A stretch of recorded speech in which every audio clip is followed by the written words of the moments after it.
Oh my God, Jim! Looking pretty good. It's gonna be a triple kill. Jim comes on fire. Jim comes on fire.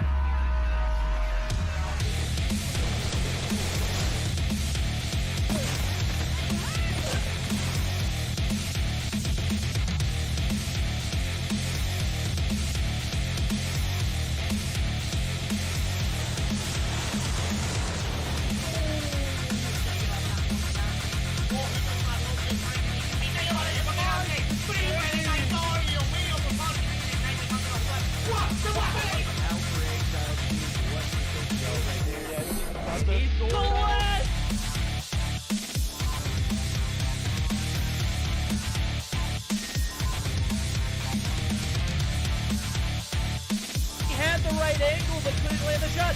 The dark scope, the two-piece!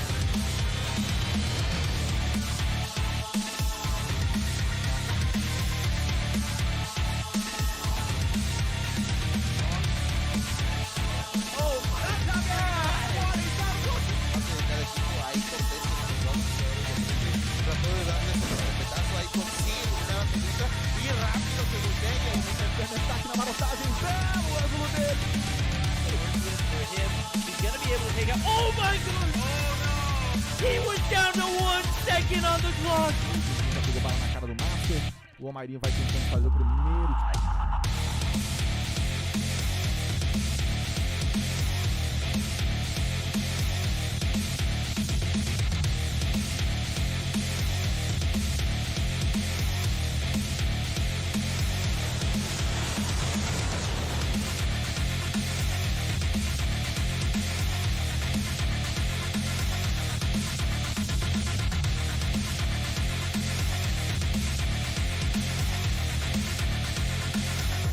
Com como da escada, vai tentar o tiro porrada e bomba! Vem! Clutch muito difícil de vencer, mas...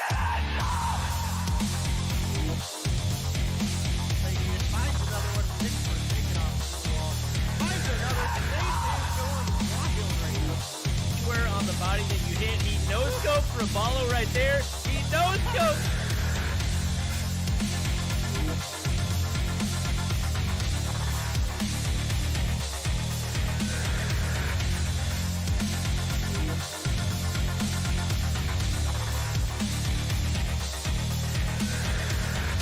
termina eliminando a Jackie, igual queda solamente positivo por parte de repente, consigue la primera baja de este round, se da cuenta que no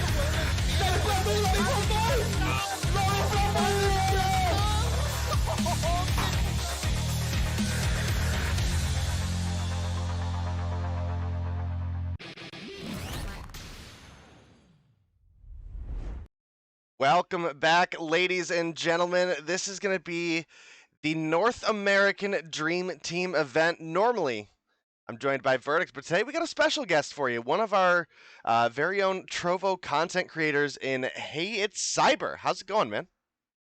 Hey, what's going on, Dev? No, not much. You know, just keeping it real. Got my GF on the side and ready to cast on the Dream Team event for today. Yeah, we've got certainly an interesting lineup here, and a lot of this is going to be kind of gray area. Normally, we don't want this many tribe players on one team for the Dream Team event. That's not the goal, but with roster mania going on, there's a lot of people who have gone their separate ways, but stuck together for this event. So our two teams today are going to be Zulf, Legacy, Weru, Nero, and Shorty, up against Vague, Slothy, Tectonic, Bolu, and Marshy. So that's Team Legacy versus Team Marshy. And I gotta say, Team Marshy is stacked, my dude. Oh, very. No, I am Vague, Slothy, Tectonic, Bulu, and just Marshy on on one team is really just, I would say, overwhelming for any type of team to really go against, though, because you have amazing just play-by-play makers in Belu and Tectonic, and then of course every single one of them are talented slayers as well too. So it's really a challenging team to come across. So I really am excited to see how they're actually gonna go ahead into this whole bracket. Yeah, definitely should be interesting as we move forward. I do believe we have a best of 3 selection available. We do. We're going to be starting off, guys, on Hardpoint Raid. As we get into Game 2, we'll be looking at that Search and Destroy on Standoff. And if we make it to that Game 3, we're going to be looking at Domination on Summit. So, actually, one of the better map rotations we could have possibly had for a best of 3 here. Oh, yeah, I agree. I love playing on Raid. Standoff is excellent. And then Domination Summit, if we do get to a game number 3, usually when I cast for my others leagues, I can't even get to a game number 3. So definitely I'll be excited to see a domination. But first we have to get past our hardpoint match as we see all of our teams gather around into the first objective, the first clash on. The Rubalo take on 4 and a Tectonic finishing off Nera right there. Gonna be hopping on straight onto the objective and getting the rest of those points over there. Yeah, in general, as a caster, I'm usually hyping up that game 3, right? Like, I'm usually like, oh man, these teams are doing so well that, you know, I need that game 3. This one, I'm gonna be honest here, I don't know if we're gonna even have a chance for a game 3 again. This is a super stacked with talent Team Marshy, and I don't want to say that Team Legacy isn't stacked, because it is, absolutely, but I don't think it's stacked to the same degree. And right now you can see off the rip, the P1 goes 46-5 in favor of Team Marshy, as well as they're making that rotation over, and you can see they're already looking for anchor for P2, and sure enough, it does look like they're going to get that, as you see the members of Team Legacy are spawning out at rings at this point. So yeah, Team Legacy did have that rotation, but you do see slowly but surely Team Marshy is trying to go ahead and go into the second objective. But right now, Team Legacy is doing a really good job holding down Kitchen. You do see 2 heading to middle on Team Marshy right now. Vague trying to get that pick onto Zelf. Not going to find it, but with the Dumper is going to find it, but with the Hunter Kill Drone is going to stop the approach from coming into the main entrance into Kitchen. And with that, I think we're going to be seeing Marshy's team switching over to the third objective, trying to rotate over to Garage and pick up where they left off with their lead. Yeah, that was definitely a really big hold for the side of Team Legacy, but one thing I do got to say is that felt a little bit like fighting against the game. We had 2 players backside jungle for the side of Team Marshy, and then 2 players fell, which was Bolu and Marshy, and they spawned all the way at Red Room, and that's burning a lot of time for them. That's a big portion of where Legacy was able to find that ground, because again, with those respawns, there was just nothing that Team Marshy could do. But now they're set up in a great position. This is the money hill for this map, looking at Garage, and they might be able to bring their lead back to their favor, but Team Legacy are not going down without a fight. Oh, definitely, though. But they're going to have to keep that same energy when it comes down to all these other objectives, when it comes down to rotation to basketball and into the middle. But so far, they're doing a really good job. Only have to leave for about 5 points and still counting, about to hit 70 right there. And yeah, they're just holding it really good, really strong from both angles. Are going to see Marshy take on Legacy right there. Is going to get the rest of the scrap time. And is going to pick up the kill on the shorty before it being taken out right there. But you are going to see Marshy's team is going to make that rotation. So hopefully we do see Legacy's team make a solid break over to basketball. Well, they're looking to do it right now, and I gotta say, if they're able to pull this off, this would be what I would consider to be a giant upset. So we will have to see. As you can see, we have the Goliath coming on in. Does look like that is going to go into the hands of Marshy, who is ever so inappropriately named Take My Diddley. Yeah, I wonder where you got that name from. Well, it really is an interesting name. I like it, though. Yeah. I mean, he really is showing off the name, though. When it comes down to this Goliath, able to hold it down beautifully and get the rest of this time. We are seeing Legacy struggling to really take any type of fight into the objective due to this Goliath. But hopefully they are able to get the rotation back into the middle of the back into the map. But they are gonna have to get Marshy off of this Goliath. He does relatively have health good HP when it comes to the Goliaths, and he is making his way to the middle. So hopefully they're able to get it out, but no one so probably so. You are absolutely right, and this Goliath still alive, marching its way over, but it's actually Slothy right now who's top fragging for the team.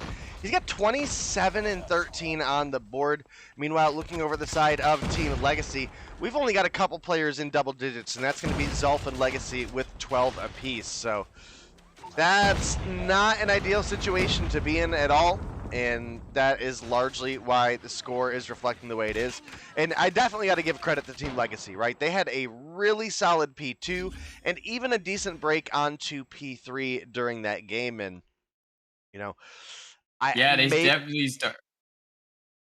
Yeah, they definitely started to really pick up the energy around the second objective when they went to the kitchen, held it down really well, and even did a significant job over in garage. But when it came down to switching over the basketball into the middle objective, you saw there they kind of really just fell apart. Marsh was able to play for his streaks, get the Goliath, and that really just shut them out from really trying to overtake this game overall.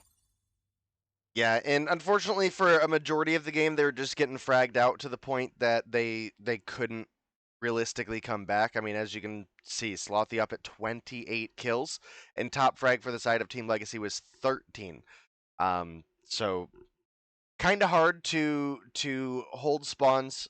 They were able to do it on P2 very well, but after that, kind of did fall apart a little bit. So maybe as we get into a search and destroy, we could possibly see an upset game there.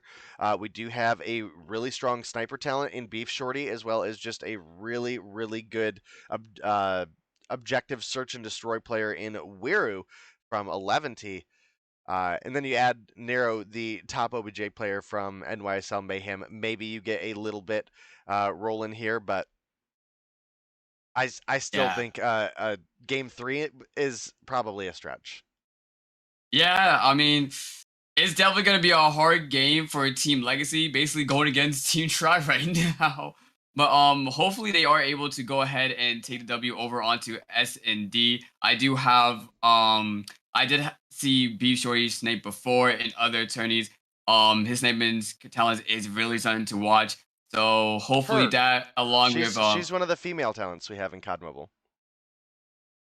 Oh. Yeah, Beef Shorty is a girl. That is correct. I never knew. Well, my apologies. Her snapper talents is definitely one to be watching, and definitely my apologies. And definitely one to be watching with Legacy and Nero also fragging out as well too.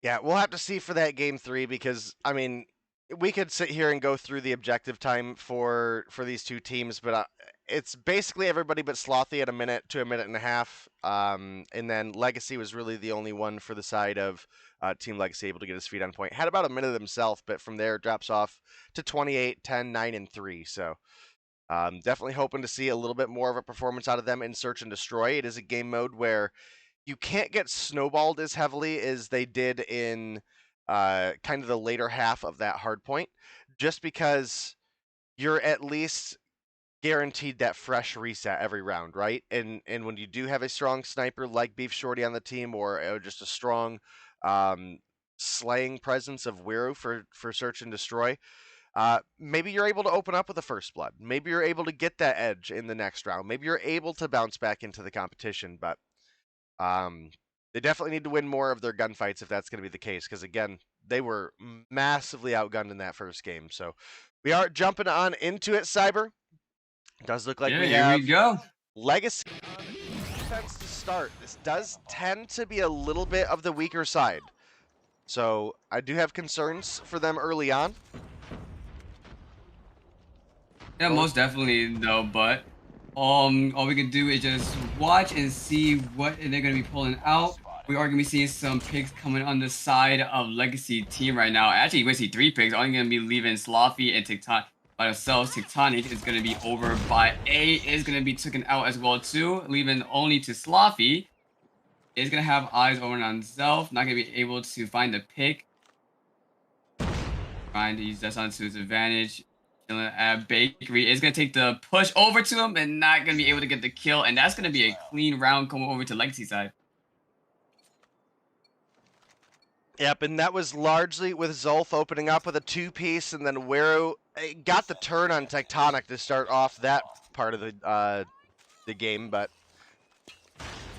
gonna have to keep seeing that energy come through because obviously it's not a pushover team. Oh my goodness, Zolf finds kill number 4, taking down Slothy, the player that top fragged for Team Marshy in the hardpoint. So definitely a big one. Legacy gonna thumper Bolu. I know Bolu's tilted on that one.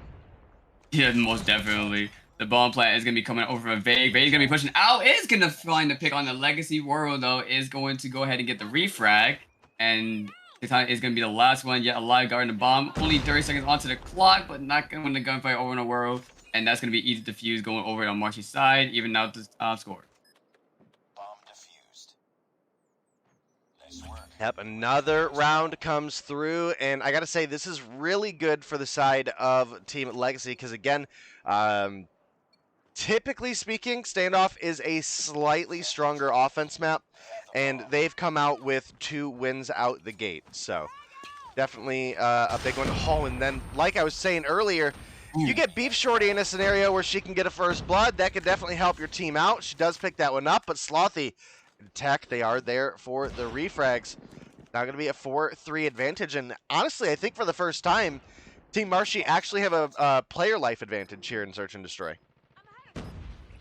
Oh yeah, definitely. Sloppy actually gonna be fighting 2 right there though, and also gonna be a Legacy using the CBR4. Not gonna find the kill on the Sloppy coming through with the Thumper, and that's finally gonna be a point going over the Marshy side. You know what's funny? I actually never still used the Thumper to this day. I don't think I even have it unlocked. But I thought more people would be using a different secondary over the Thumper, but I've been seeing that being used a lot more when it comes down to competitive play. Yeah, I think one of the biggest things that made the Thumper a little bit more enticing to people was, thank God the Shorty finally got nerfed. I was so tired of seeing that gun for update after update after update. Now it's like, you've got the MW11 as a solid secondary, you've got the Renetti, you've got the Thumper. You don't have the crossbow because it's just trash in this game, but that's fine. That's fine. So, there's always got to be a worse gun, right? Yeah, I really thought be shorted with that nice little pick on the Vague. That was really nice. What I was about to say is I thought a lot of people would be using the MW11 for the secondaries as well too. I did be seeing that, but definitely more of the Thumper. Tectonic with a nice beam on the Beef right there though. It's gonna even it out 3-3. He's going to play around tank with his teammates. Is going to also... Oh, Marshy going to be holding on to the bomb. Finding that pick with a Thumper right there on the Woo. And it's going to push over, making sure they're able to get a safe plant out. Arrow Legacy going to be into their spawn. Over by Blue. It's going to make their way as the bomb is planted down. 4 seconds onto the clock. Right now, I believe they're trying to... Oh, but...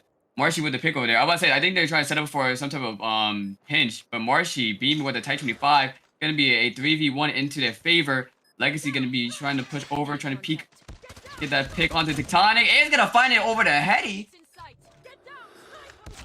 Oh, but not gonna find the snipe on the Belu, and that's going to be an even score right there, 2-2. I do think people sleep on Legacy's talent a little bit too much sometimes. He may be a coach, but he absolutely has the skill level to compete in this game. So you could definitely see it coming through there. P90 in hand was able to beam Tectonic off of that bomb head glitch, and that's not an easy head glitch to take someone off of. Oh, it is not. Especially when they're already looking at the corner that you're coming from. Like you could say there's Peeker's advantage to a degree, but I don't know. When you're in that nasty of a head glitch, you probably have at least a little bit of an advantage. And sure enough, Legacy going to slide peek again, picks up a kill, gets an assist there. Yeah, speaking of advantage right now, we'd see a 4v2 happening. Legacy is going to have the 3v2 advantage, but Marshy is going to be able to find 2. It's also going to be the last one he killed.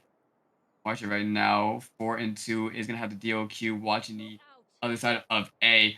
No one actually has the bomb yet. It seems like Legacy is guarding it over by A. With Warrior as well too. Well, they definitely have a call out that the bomb is down in that cubby, so It makes sense for them to play defense on those angles. Narrow is going to find one on to Bolu. That's going to leave Marshy left alone in a 1 versus 3. And with only 50 seconds to go, needs to find 3 kills and pick up a heavily guarded bomb.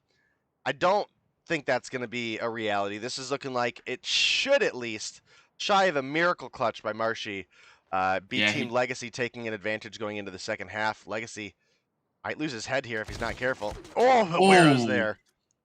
Maralto coming to save the day, and that's going to be a point goal over to Legacy, and we're going to be finally switching sides. I was about to say, he had time, but as you was also saying, it was heavily guarded. They did a good job holding down the bomb, and that was just an easy round going over to Legacy.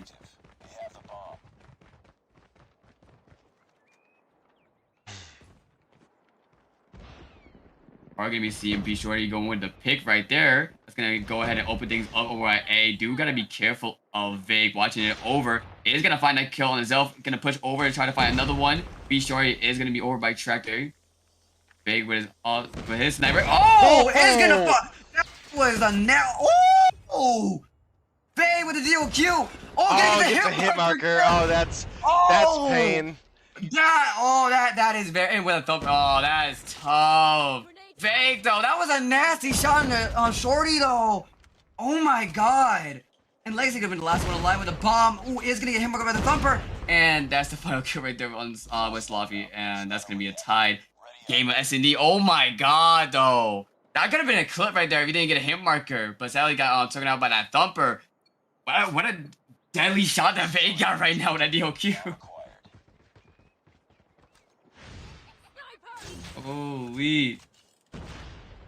I just realized he is walking to Type 25. I don't know who DOQ he picked up, but wow, that was a nasty two-piece right there from Vague. Is going to be watching over in front of Granny to see if anyone's going to go ahead and overextend. Lofty, however, is going to find that kill on the B Shorty, where he's going to go ahead and get the refrag. It's going to be a 4v3 advantage going over in the side of Marshy's team. And Vague going to go ahead and stand. Is going to find a pick on a Legacy. Be careful that the team has went ahead and made the call out. Up when and get the bomb, but with the thumper is trying to find a kill in the world, not gonna get the hit marker. Silver bomb is looking over by statue. They gotta be really careful right now. World is playing over by A as well too, but they're playing really distant from each other. He's gonna find the Vague, gonna bring it down to a 2v3 situation. Still got time to play with, about 50 seconds. Gotta be wary of A though. It's and Balu watching over. Who's gonna be going down and with ooh. Okay. Zolf was frying people earlier, so I believed in him to maybe peek that corner and pick up the kill. He's got 7 on the board, but maybe I believed a little too much. Rotates over into Bolu and loses a head off that heady.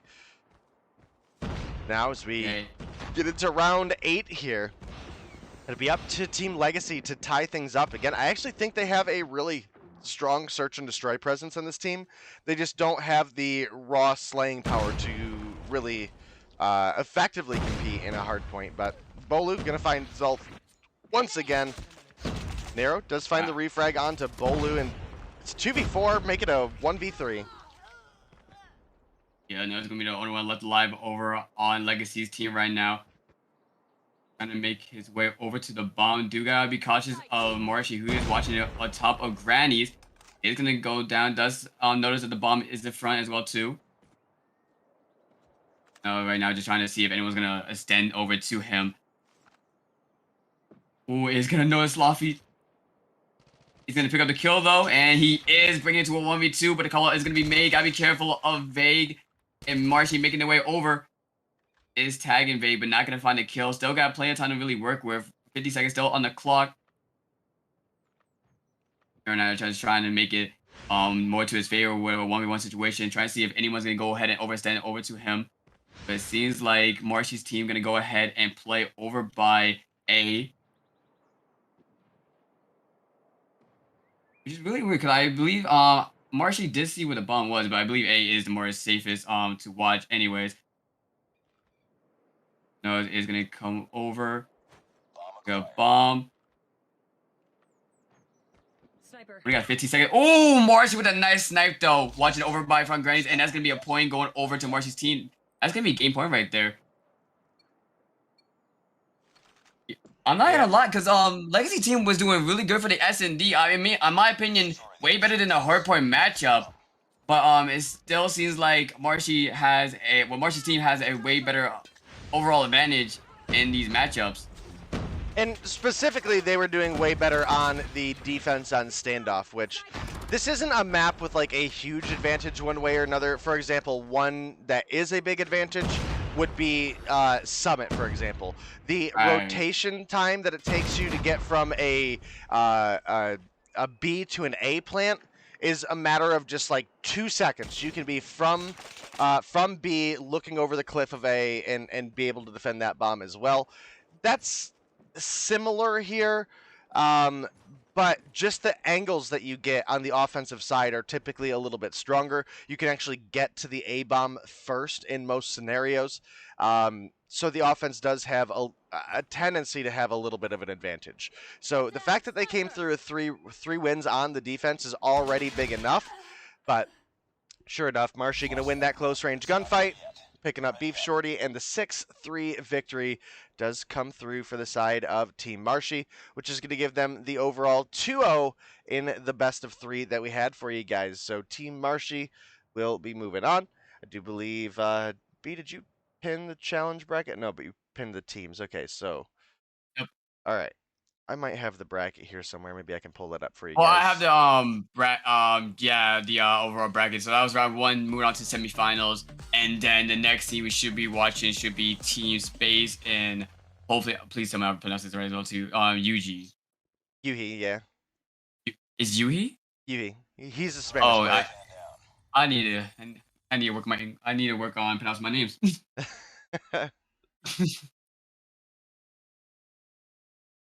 All right. Well, I should have known that. I'm Puerto Rican. if we look across the board, I mean, you can definitely tell why a lot of the rounds were close, but leaned in favor of the side of Team Marshy. Right down from left to right, we've got Tech with 6, Nero with 6, Marshy with 7, Zolf with 7, Vague with 8, Wera with 8, and this is where the discrepancy starts. If we go from the right, you've got Bolu with 4-3. Okay, one more kill, not too bad, but Slothy, 8 to Legacy's 4 for a total of a 5-kill advantage. And sometimes just a couple kills like that can be the difference maker. And sure enough, does come through. The 6-3 win for the side of Team Marshy. Again, that is not all of the action for us tonight. We've got plenty of really, really awesome teams. I believe, let's see, next was Team Rubalo versus Team Space versus Team Yuhi. Yeah, Team Space and Yuhi, and then we also had Team, let me look at this. Maralto and Rubalo, and then Peggy and Washi. I'm actually excited to watch Peggy and Washi. Okay, here we go. I got the graphic now. All right, so Team Yuhi is going to be Mago, Pepe, Just, Jason, Yuhi, and Kim Wax. So a lot of the Latin American players sticking together there. It makes quite a bit of sense. I will give kind of the same discrepancy as I gave earlier about the team that was, half tribe, half Seminole.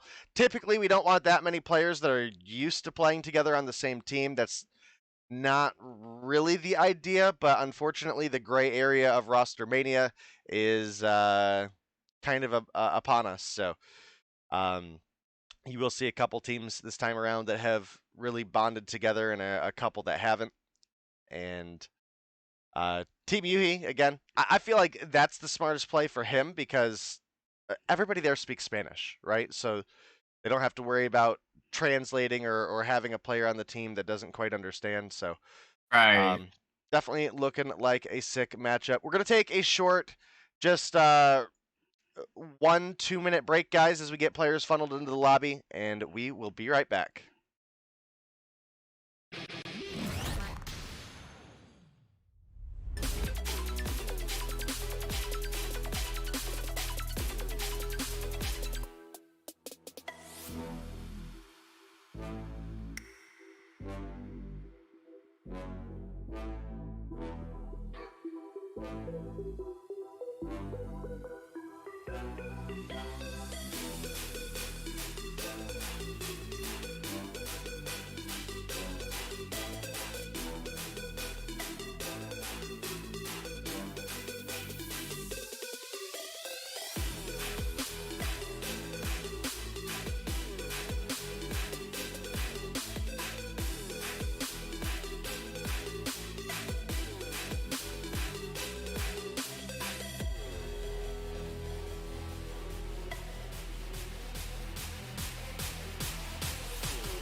All right, guys and girls, thanks for sticking with us for the short break there. We do have our players funneled into the lobby. We were also just trying to match up some UIDs and everything, making sure everybody is who they are, because when we get into this game, you will notice some interesting things.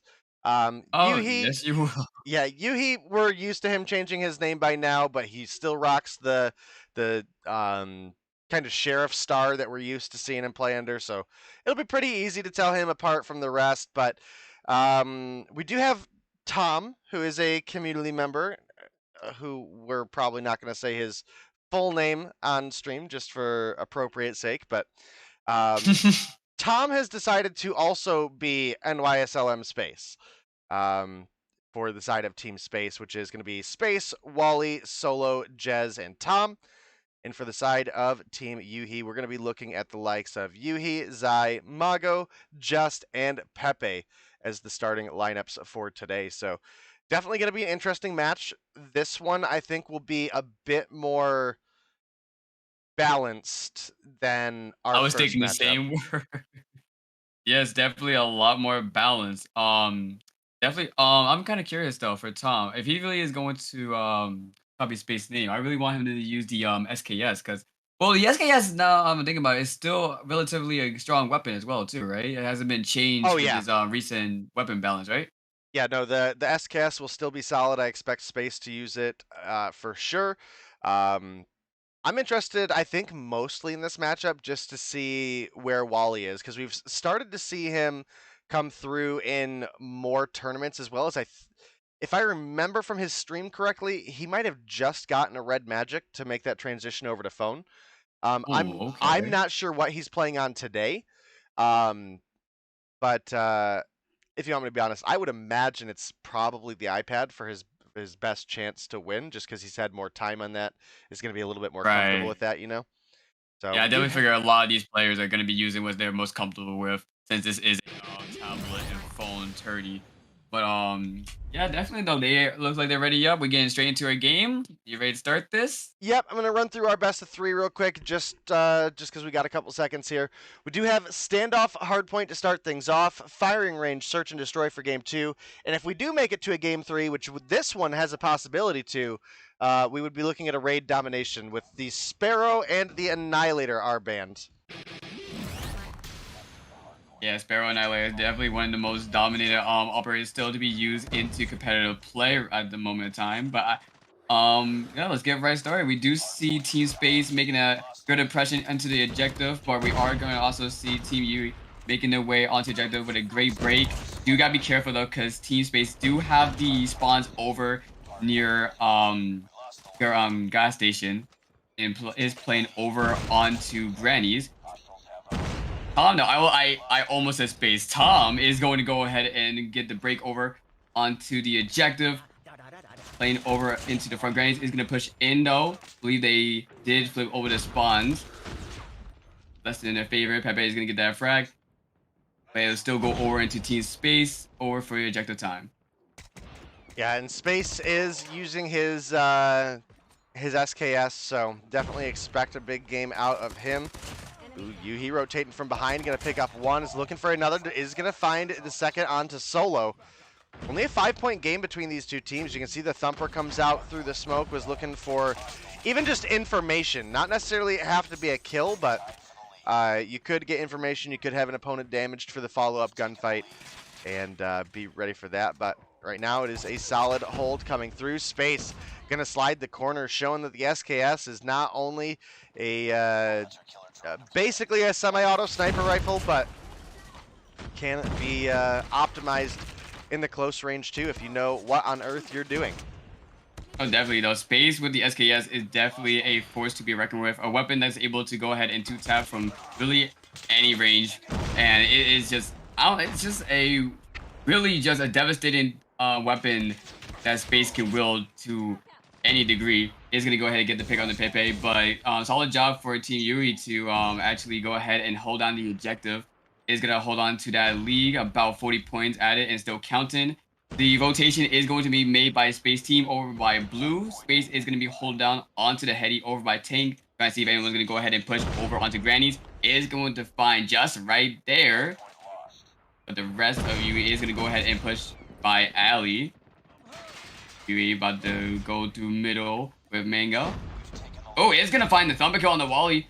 Definitely going to capitalize onto that and trying to find more up the stairs, but Space with the equalizers. Tom with the equalizer. That name is definitely going to confuse me throughout this whole thing. And Space is rocking a death machine, so we'll be on the lookout for that. It's gonna be Tom Yuhi. Space Tom. Yuhi Just and Mago all picking up a kill there. Zai as well finds the refrag onto Wally. It is a pretty sizable lead so far developed for the side of Team Yuhi here. You can see the grab vortex comes out by Yuhi, but not gonna find anything to connect. So a little bit of a wasted operator there, unfortunately, but now it's Team Space. They're set up for P4, or rather getting set up for P4. And this is one of the hardest hardpoints on this map, and maybe even in COD Mobile, as far as the comp scene goes, to break. The only exceptions I would say are maybe like a P4, P5 on Crossfire can be a little bit harder to break just because the spawns are so ridiculous, but either way, it's not going to be an easy one, and sure enough, Tom comes through, takes out Mega. Oh my goodness. Pepe comes through with the wall bang. That might be the break that they needed. Yeah, that definitely is, and they can go ahead and cap. You see Team Space, they're making the rotations, but they're not able to withstand the pushes that UA's team is actually making. But with the death machine onto the point by Pepe is definitely something that you gotta be wary of. Tom is gonna go ahead and pick off one, but it's not going to be enough though. UA is going to go ahead and increase the score over. Only 10 seconds onto the clock. We should be seeing Team Space at least going over by Grannies, and it's setting up for point number 1. Absolutely. Zai coming through with a big kill there, and they maintain their 54-point lead currently. We'll have to see what happens from here on out, because the gap is getting closer. Only 20 points to go for the side of Team Yuhi here. Space, aka Tom, gonna come through and taking down a couple there mid, but they need a big hold here. There's not enough time for Team Space to win. There's not enough time for Team Space to even necessarily tie things up. But they can at least close the gap, and then maybe off of a good P2, they can come through and turn things around, and Just able to take down Space, able to come through and take down Jez as well. It's a big break coming back through for the side of Team Yuhi. Team Yuhi trying to go for a nice little break for the rest of that scrap time. But however, Team Space is going to prevail onto the objective. They do gotta be careful though, because Team Yuhi do have the good spawns over for the next objective. So Team Space gonna have to break this objective, and they're gonna have to break it fast. Team Yuhi only needs 13 points in order to close out game number 1. You do see Jizz going over with a nice pick onto Yuhi right there, and that's gonna go over in favor for Space. As you see, Yuhi's team actually spawned up over by Ali. Trollsism is going to be going down, and the team will be huddling up over by onto the objective. This could actually go in favor over by Team Space right now. Yuhi trying to enter in with his team. The slides going to be coming through. Is going to be able to take out Wally. That's the break that they needed with the Vortex gun also coming out as well too. Yeah, I just don't think there's enough time or position on the board for them to get a contest here. Tom going to find one before the game ends, but unable to safely get his feet on the point. And that's going to be game 1 going over to the side of Team Yuhi. And, you know, again, I think kind of one of like the slight advantages that Team Yuhi might have in this particular scenario is that you have so many people that have already been playing together, right? Right. I mean, we've got 2 11 team members, 2 Cygnus members, and 2 ARP members in the lineup, right? So they are all Spanish speaking, and they're largely a community that has already played together a lot. So they're going to have that degree of synergy. You know, if we look back in time further, you know, we saw the likes of Yuhi and Just on the same team. We saw the likes of Pepe on the same team. So they've all played together in the past. And now, while the side of Team Space, have also played together to a degree. I don't think they've played together on this level of competition. So that's definitely a big factor for this matchup. I think there's a real shot that Search and Destroy goes in favor of Team Space here. Solo is absolutely nuts in Search and Destroy, as well as we've got plenty of sniper talent here on the side of Team Space. And with it being on such a sniper potent map, we definitely could see some use come out of it there. We're going to be going into that firing range, Search and Destroy. So I'm excited for it. We do have the scoreboard for you guys. We briefly hit the scoreboard for you guys. It was, I believe, Tom coming through for the top objective on the side of Team Space. I think he had a minute 26. And it did fall off a little bit from there versus everybody on the side of Team Yuhi. Had at least a degree of contribution, so looks like we might get a restart here, though. Oh, that's a really important. Yeah, what I was going to say is, yeah, Team UE seems like they really do have a better communication over with Team Space. They're able to go ahead and play the objective really well, come down to their gunfights as well, too. They're able to go ahead and make the breaks. Team Space definitely was picking up steam. Well, actually, they was there. It was just Team UE was just overall just making the plays, making the pushes they needed, and able to take game number 1. With that communication though coming into the S&D though, that's definitely gonna help out. But they do gotta be worried of Team Space, because you are right as well too. Team Space do have a lot of sniping talent, and we're coming into fire range, which is one of the best sniping maps as well too. So this is gonna be an interesting game. I want to see how Team UE is gonna go ahead and play against Space.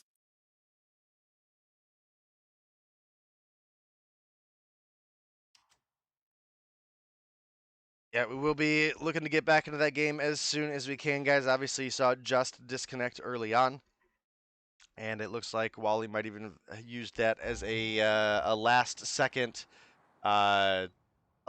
change. So we will see. But getting into Search and Destroy, I would expect Jez to be sniping. So we'll take a look and see. Nope, I see a Type 25 out for him. Maybe Wally. 25. I believe Space has his SKS as well too. A Wally with Type 25. Is no one sniping the side of Space? Wow. I mean, I guess if you're Space, you're considered Space, sniping. though. My goodness, comes through with 3 on the board already. Mago is able to get a refrag onto Tom. It's now a 3 versus 2, but the bomb is planted, and that's going to give a big advantage over to the side of Team Space. As long as Space doesn't peek up and get his head blown off here. Oh, turns away and he gets the ankles. Oh, no.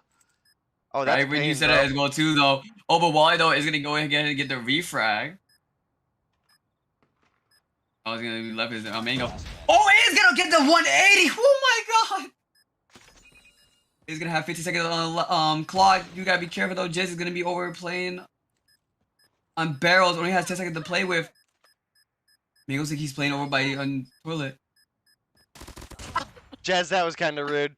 Jez, that was kind of rude. Picks up the kill anyway. Round 1 gonna go over to the side of Team Space, who again opting to not run a sniper other than SKS Space. So I mean, to be fair, the SKS. To be fair, SKS is the marksman. I mean, I count the marksman as a sniper rifle. So does Modern Warfare. So does Modern Warfare.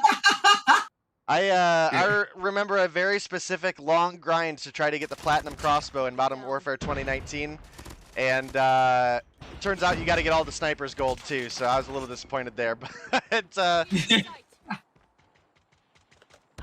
does make sense though. It does make sense. And now what also makes sense is Pepe probably not clutching up this 1v4, and sure enough, Solo gonna take him down. The 2-0 lead going over the side of Team Space, and like I mentioned earlier, this is actually a really cracked Search and Destroy team with the likes of Solo, Jez, and Space. I didn't know much about Tom's actual playstyle, so this will be a learning experience on that front for me as well. He does at least have a kill on the board, and again, Wally been a little absent from the scene, but definitely glad to see him making his play back in. It's going to be Yuhi and Mago each coming through with the kill. Yuhi finds a double. He's going to find 3 as he finds Space's ankles behind the bomb. And now it's Jez left alone in a 1 versus 3. He picks up Zai. Makes it look a little bit more doable.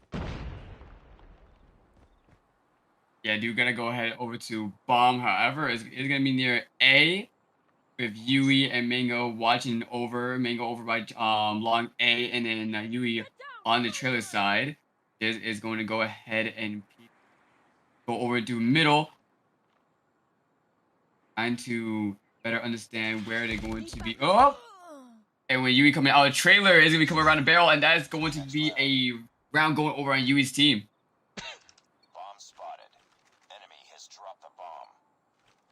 Yeah, I was just about to say, because they actually needed that round. They still hasn't picked up a kill yet, just Pepe. Hopefully they're able to get some momentum off of that round, but they're gonna have to win some gunfights over on Yui's team. Base though is SKS though, picking up Just and picking up Pepe as well too.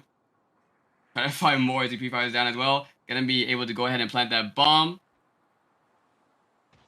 45 seconds onto the clock. It's going to be a player advantage over at Space side as Wally go ahead and find a kill on the Yuri. All that's left is Mango and Zay. Mango is going to find the kill on Jess. Zay is going to be whipping in space. Where Tom is going to be able to find a kill. Mango is going to be able to get the refrag. Down to a 1v2, 25 seconds onto the clock. As we move over to barrel side, trying to find another pick. Is going to be watching it from top wood, and then Wally watching it from the 4 of A bomb. 10 seconds onto the clock. Struggling to find where they're waiting for them. Wally though with the shots is gonna hit and is going to find the kill, bringing it to a 3-1 lead over to Space Team. They've got one more round on the offense here. One more round where they get to dictate the flow of the game a little bit. They get to pick where all 5 of their members go while the opponents are really divvied up and have to be ready for a push either which way. And you can see even though Jez is playing a little bit behind, playing long A side here, we've got 4 members hard sending up the B side. Solo going to pick up 1 in Mago. Why is my hotkey not working? Unfortunate. He is going to get refragged out, however, by Pepe, who picks up his first kill of the game. Space rotates over, gets dropped by Just, and just like that, the potential lead for the side of Space has fallen apart. Jez is rocking the DLQ now, but rotates right over into Pepe, gets shot in the back, and that's going to be another round going over to the side of Team Yuhi. It's not enough to tie things up, but it definitely narrows the gap a little bit. And now that they're on the offense, it makes it look a bit more doable than if they were going into this half as a 4-1. Most definitely, though. We're going to have to see how they're going to do on attack, as they are going to go ahead and push over by B pretty aggressively over here. Tom is going to go ahead and push back over on the heady onto green. Wait for anyone to pick over. Is going to find the pick on the Pepe and on the Mango. And we just find that kill on the Yui. That is going to be a 5v1 for Just. Just probably picked over by Jungle. Is going to go ahead and pre-fire. But is going to be spotted out by Jizz. And that's going to be a really quick round go over by Space. Yeah. Me personally, I believe the defense side over on Fire Range is a little bit more easier than it is on the attacking side. Mostly because you just have way better angles to actually hold down onto the defensive side. So, I don't know. I feel as though Yui is somewhat at a disadvantage into his next, into his side swap. Yeah, we will have to see. As you can see, Mago is looking for maybe to find anybody A long, but instead it's going to be Yuhi making that rotation from behind. Jez as well, making that long side rotation. Now looking to heal up here. Toss the smoke down. It does look like Just is going to challenge him. But they run past each other, but Just does get the information he needs, picks up the kill. It's now a 2 versus 3. We do have Bomb in the hands of Zai, so at least they don't have to go chasing that down. But, oh, with Space. Is that Space or is that Tom? Yeah, it was actually Space. Ooh! Okay. Zay with a nice slide in with the kill on the Space, though. He's going to bring it down to a 1v2. He's going to have hands onto the bomb. And it looks like he is going to make home over by A. He's going to go for the fake defuse. Gotta be careful though. Wally is gonna go ahead with the peek over and gonna find a kill. That's gonna be a 5v2 over on Space side. Space only needs one more win on S&D for us to go ahead into our domination match, which I believe is going to be domination raid. Yes, it will. So that definitely will be an interesting match to actually watch. But that's if Space can go ahead and get the final round needed for them. Yuri's team gonna go ahead, play a little bit more passively over onto Wood. Gus is going to be a bomber handler. Zay is going to go ahead and find that pick on the Jizz. That's gonna be a player advantage over onto the side of Yuri's team. Not yet making a push on either side just yet. Trying to see if their snipers can go ahead and find one more so they can go ahead and make the push. Smoke out over by A. I believe they are going to go ahead and try their luck over on A long. Just with the slide. Is going to get a hit marker. Not sure where that shot came from. Is going to be taken out by Wally. Wally going to be able to pick up 2 before taken out by Zay. Dump is going to be coming out as well too over by Solo. Trying to get the kill onto Zay. Is going to succeed. Bringing it down to a 2v2 situation. Bomb is going to be near over by A as well too. Solo. Watching over by Trailer. Mango's going to be able to go ahead and pick off Space, bringing it to a 2v1. Advantage over on US team. Boy, trying to play his life right now. Oh, he's going to shoot. Alright, push over. His opposite spawn over. And Mango with the pick. And that's going to be a round going on the US team. Yeah, Mago definitely closing things out there, helping keep the team in the game. He found a couple big picks these past couple rounds, but finally one that the team was able to help him capitalize on. They need to find 3 more to make this 2-0 a reality. And if not, Team Space could guarantee us that game. Oh my goodness, Solo pulling out the R9. Oh, dude. We're Solo. Oh, he did. I was actually using that on BR. It was actually not bad. I still have yet to use the R9 in actual multiplayer. I really should. I think the last time we were casting, we were talking about how it was really dominant over on the EU side of Call of Duty Mobile Raid. But you don't see a lot of NA players actually using it. Yeah, we don't see a lot of NA players using it, but honestly, I think it is pretty darn busted. Verdict has coined it the doof doof. I actually like that. Okay, I like that. I like that. The doof doof. I mean, Well, that's the sound it makes when it shoots. So. I mean that's true, but like I don't know, like the doof. I don't know why that reminds me of Pokemon. I'm not gonna elaborate on why it reminds me of Pokemon, but. Alright, Solo is gonna be watching over onto long A. PP is gonna go ahead and find it. Trying to get the kill on the Wally. Not gonna go ahead and find him. Bomb is going to be the hands of Yuri. Is gonna lose it though. Loses gunfight over onto Trailer. Gonna bring it to a 4v4 situation. However, Just is gonna go ahead and get that refrag. Base with the kill on the Zay as well too. We see a lot of back and forth happening right now. Is about 20 seconds onto the clock. Just is going to go ahead and plant the bomb. Just is going to find the foot of Just. Not going to be able to get the kill, but is going to erupt the planting. Trying to go ahead and kill with the thumper with the trophy system there. And going to deny that. Pepe with a slide in. The bomb will be down over for Yuri's team.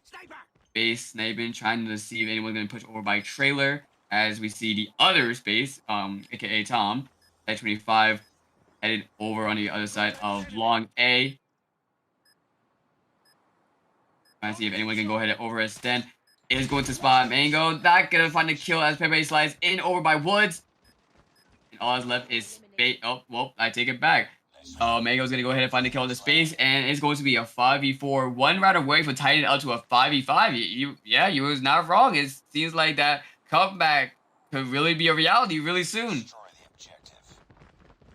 Definitely looking solid here so far. We've had a slightly better offense across the board, in my opinion, but you know, obviously, still potentially 2 rounds left. If Team Yuhi win this one, they'll go into round 11. We'll have a side flip. It'll put Team Space back on the offense, but it is Yuhi picking up first blood, picking up second blood. Why am I not watching this dude? Yeah, that is going to be huge over inside of Yui's team. It's going to throw the, I believe he's going to throw smoke as well, too, over on A long. is trying to look for more as well. However, is going to be a bottom 10 making his way up the stairs. Is going to find him. At least get the pick over for a team space. They are going to be at least a player down, though. Made another player down. It's also going to be going down as well. The bomb will be playing yet again. Yeah, I believe, too. I mean, they're really capitalizing onto these. Jez! Oh, man. Just got turned on super hard. Zai going to find the quickscope onto space, and now it's Jez left alone in a 1 versus 2. I don't know if this is the head glitch you want to challenge. Oh my goodness. Well, he did, and he definitely won that. Wow. 20 seconds onto the clock. Here you go. Is going to find the kill, and that's going to tie it up 5-5. We're into a round number 11. Wow. Oh my god. They came from a, what was it, 3-5, and now we're over into a 5-. Wow. Ooh. This really just got interesting. We are going to see the, side swap, though. So it is going to be Space Team on attack, but we see Yui Team on the defense. I feel like Space Team is playing this pretty passively as well too, waiting to see if anyone over can get a pick. Base with a nice and interesting spot. I actually never seen that so far in fire range. I believe that's pointing over onto and as well too. Let's see if anyone can go ahead and peek that. The mango's gonna be at the bottom near sandbags. They do have plenty of time to really work with though, but they don't want to play it too passively. Want to see if they can go ahead and make a play. But this is down to the wire. Space needs this win, otherwise they will not advance over to at least game number 3 for a chance to go to semis. Go for a minute onto the clock. Yeah, is going. We're halfway through this round already, and there's no first blood, which is, you can definitely tell both of these teams are just playing their life to the best of their ability. Really looking for one of their snipers to open up with something, and it's going to be Jez who ends up actually. Oh, we got to come Pepe. No, Pepe sneaking over. Man, 3v2 situation. Not looking great for Team Space right now. The odds are not in their favor. Ooh. Wally does get hit markered there. That's not ideal. Solo gets taken down. Zai comes through. Clutches it up. And that's going to be the 6-5 win going through for Team Yuhi. They also came through and won the hard point. So that's going to be another 2-0 victory coming through. And a super, super exciting search and destroy. And, man, what a day today has been already. Obviously, our first match was a little bit stacked. Team Marshy is looking pretty busted, but we did have a good search and destroy there, and then sure enough, we come through here and have another good search. This one going all the way down to the wire into that round 11. But Zai, just a little bit too strong in those last couple rounds. Only ends up putting up 7 on the board total, whereas Yuhi put up 11, but you know, again, if you find 3 in that last round that your team needs you in the most, well, that's where it counts. Jez, however, did top frag for the lobby, and he was an absolute demon, coming through with 14 on the board. And really, all of these players played exceptional. I mean, there's nobody really that underperformed during this matchup. Oh yeah, it was definitely a battle for this S&D matchup. I will admit though, I will admit though, Yui's team definitely went ahead and they did start off pretty slow when it came down to the S&D matchup, but they definitely, I mean, we see here 6-5, they picked up the pace relatively fast and able to make the clutch up they needed to make it as 2-0 heading into the semifinals. Definitely a solid matchup, but we've got more exciting matchups as well coming to you guys, and our next one is going to be Team Maralto versus Team Rubalo. So a couple of those like kind of older names in the scene, you know, ones that we haven't really talked about as much as of late, just because, you know, they've been on teams that aren't competing or whatever the nature may be, but I will go ahead and run through those rosters for you guys real quick. For Team Maralto, I don't know if I'm super in love with this roster, but we'll have to see how it performs. We've got Maralto, Kizzy, Mangoes, Peanut Peterson, aka Zim, and Ingenic. And then for Team Rubalo, definitely thinking this is a bit more of a stacked team. We've got Rubalo, Leon, D'Annabella, aka Teabag, Solar Season, Jingo, and Papa Taco. So I definitely think there's a bit more talent stacked on the side of Team Rubalo, but definitely could see an upset come through because I got to say, Mangoes, Kizzy, Maralto, and Genic, all actually really solid in Search and Destroy. And then, having Zim on the team, well, Zim can come through and grab a couple kills. He can definitely upset some people. I remember the last time I casted with him, we actually saw him turn on band, which pretty exciting for the stream. We definitely hyped that up for a bit, but Yeah. for Search specifically, I feel like Zim could pull together some really solid strategies for Team Maralto here, and maybe have an opportunity to push us to that game 3. He's a very, very smart dude when it comes to the strategy and rotations for COD Mobile. So we'll see.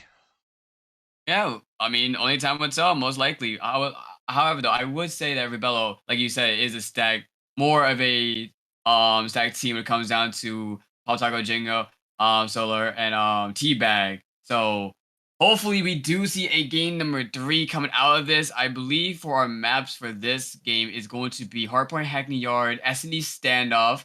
Again, just like one, and then Domination Fire Range. So hopefully they're able to get there for a team Maralto. Hopefully they're able to go ahead and get their rotations off and take home game 1, and then maybe for S&D, take game 2. All right, we're gonna step away for a very, very short break, guys. I need to refill my drink, and we do need to get players in the lobby. So we will be right back. Probably less than 2 minutes, I would think. So stick tight. We're gonna toss on some music for you guys, and we'll be back into the next action here shortly.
Yeah, sorry, I may not have given everybody a warning because my mic was muted. No, no, you did not. I was We're, having a great conversation too. yeah, we're definitely here. We're back, and we have an exciting matchup for you guys. Again, I do think this is probably going to be a little bit more one-sided in the hard point, but I think when it comes to the search and destroy, there's definitely a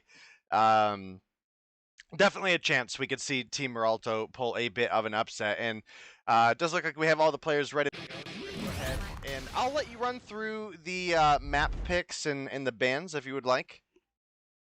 Sure. So for our maps for this one, we have Hardpoint Hackney Yard. For map 2, will be S&D. And if we do need a gain number 3, we'll be hopping into Domination Fire Range. And for the weapon bans, if I'm not mistaken, it's the same for last. So wouldn't it be Fire Range? Would it be Sparrow and Annihilator?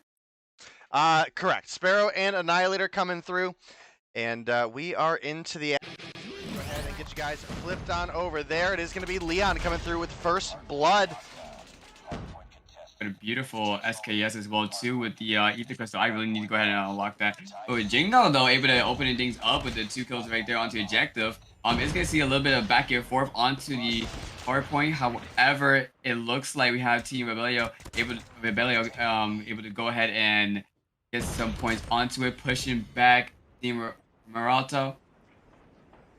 Other is gonna be playing the side as well too. Wait for any members to go ahead and peek in. I don't believe he could see through the smoke.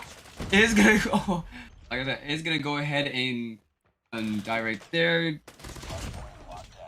It will be a breakover for Maralto right there. Oh, actually, yeah, we still see it back and forth. They still want that scrap time right there. Oh, Taco making that break right and getting the rest of the scrap time. Maralto team will make the rotation over to the next objective. And now we're gonna have to see a break coming over from Team Rubalo. It was looking like Teabag was looking for the flip there, but they couldn't quite find it. Team Maralto is playing a little bit too far back, able to anchor those spawns, but looks like we might actually be starting to get a little bit of a break. As we can see, it is one player spawning out in Zim. Now a couple other players are starting to spawn out as well. Kizzy gonna find one, but gets taken down by Jingo, and was gonna be Ingenic as our last hope for anchoring those spawns. He actually gets a favorable respawn for himself, but the rest of the team is all spawning out in the office building, and that is not going to help them out. So now as we get over to P3, this one is kind of like a firing range P1, right? It's very, very exposed.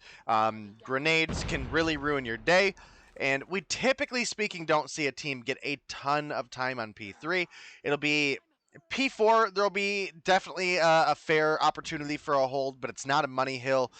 And as we get into P5, you definitely could be looking at a team to rack up a bunch of points there. Zim gonna take down Rubalo, is looking for Teabag as well, but Papa Taco's there to clean it up. Yeah, we're going to be going ahead and see the rotation coming from Maralto's team. Actually going to be respawn snipe as well too. Is going to find a snipe onto Papa Taco, but is going to get fragged out by Leon right there with the SKS in hand. Is trying to find that kill up top as well onto Mangos. Not going to be able to find it.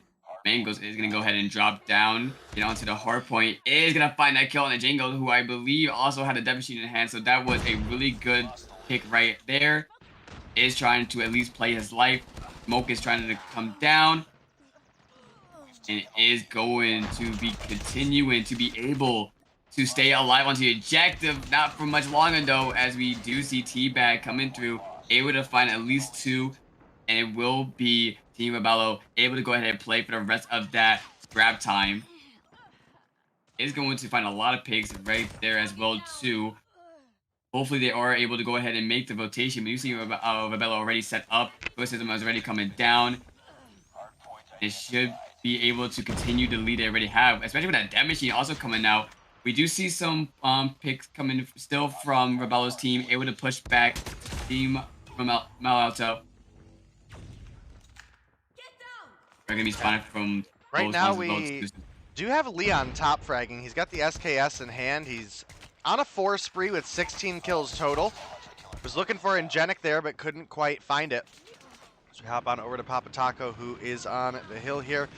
They're just extending their lead at this point. They're sitting at about a 70, almost 80 point lead right now. There's the 80 points.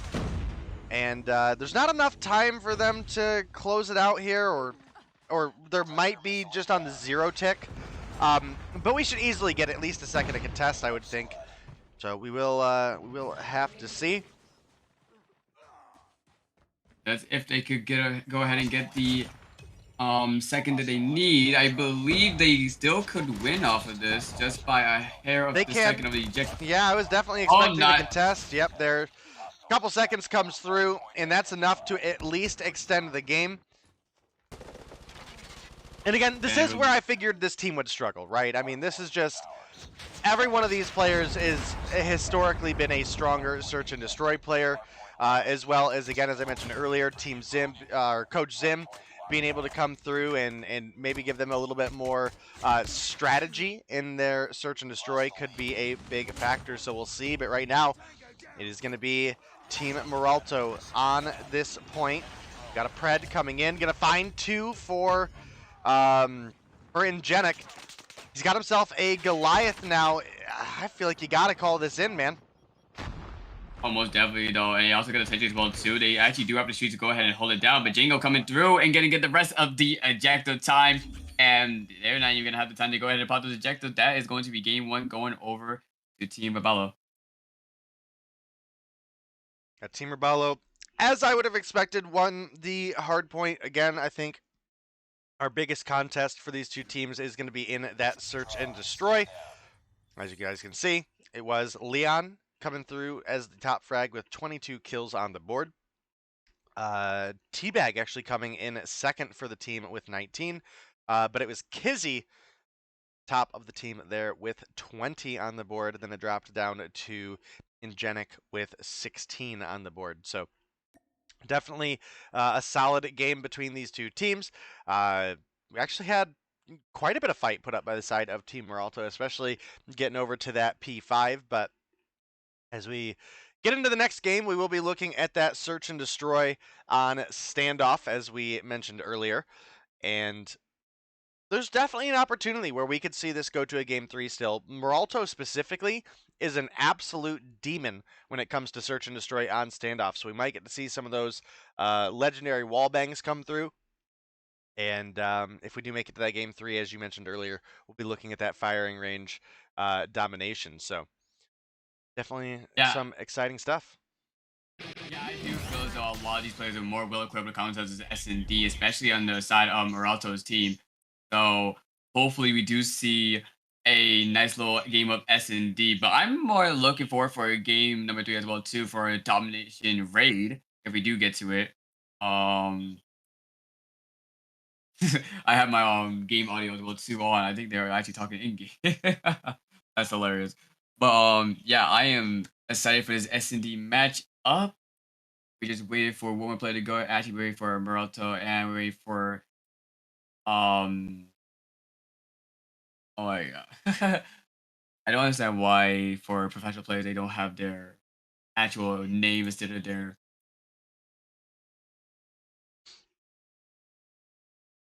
This is pretty common in the comp scene, actually, especially between seasons.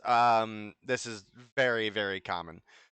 As we get into the new year, as we get into January and the next season of Mobile Mayhem's getting ready to take off, I do expect you'll see these players go back to their normal names. They start taking it a little bit more seriously then. But yeah, when we have this downtime, they do play with it a little bit. Hence, Ingenic being carrots with girth. and I don't expect him to stick with that one. Yep, but here we go. Match into standoff. We're gonna have Team Rubalo over onto attack his side, and then on the defense side, we're gonna have Team Maralto. We're gonna see a pretty heavy push coming over onto Team Rubalo. It's gonna take some fire, but Zim is gonna go ahead and find the first pick onto Rubalo. It's gonna see a lot of back and forth happening right now. We're gonna bring it out to a 3v3 situation. Papataco with a nice shot onto. Oh my! I keep forgetting these names. Yeah, it's actually really difficult to keep up with the names when it comes down to their Genic. I thought I was gonna go ahead and finish the kill right there.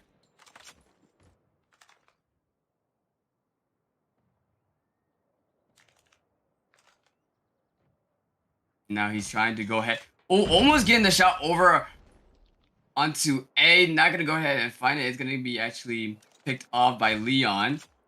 Gonna be 2v1. Gonna be pushing over onto the A. Targets in sight. Maralto with his DOQ gonna be going down from blue. Is looking over by Grannies. Do gotta be cautious though. Papataco is gonna go ahead and put on his bomb. Put 45 seconds onto the clock. As Maralto gonna go ahead over. Is going to spot Leon With a nasty headshot over on top of the tank, though. That was a really clean shot. So we got plenty of time to really work with right now with 30 seconds.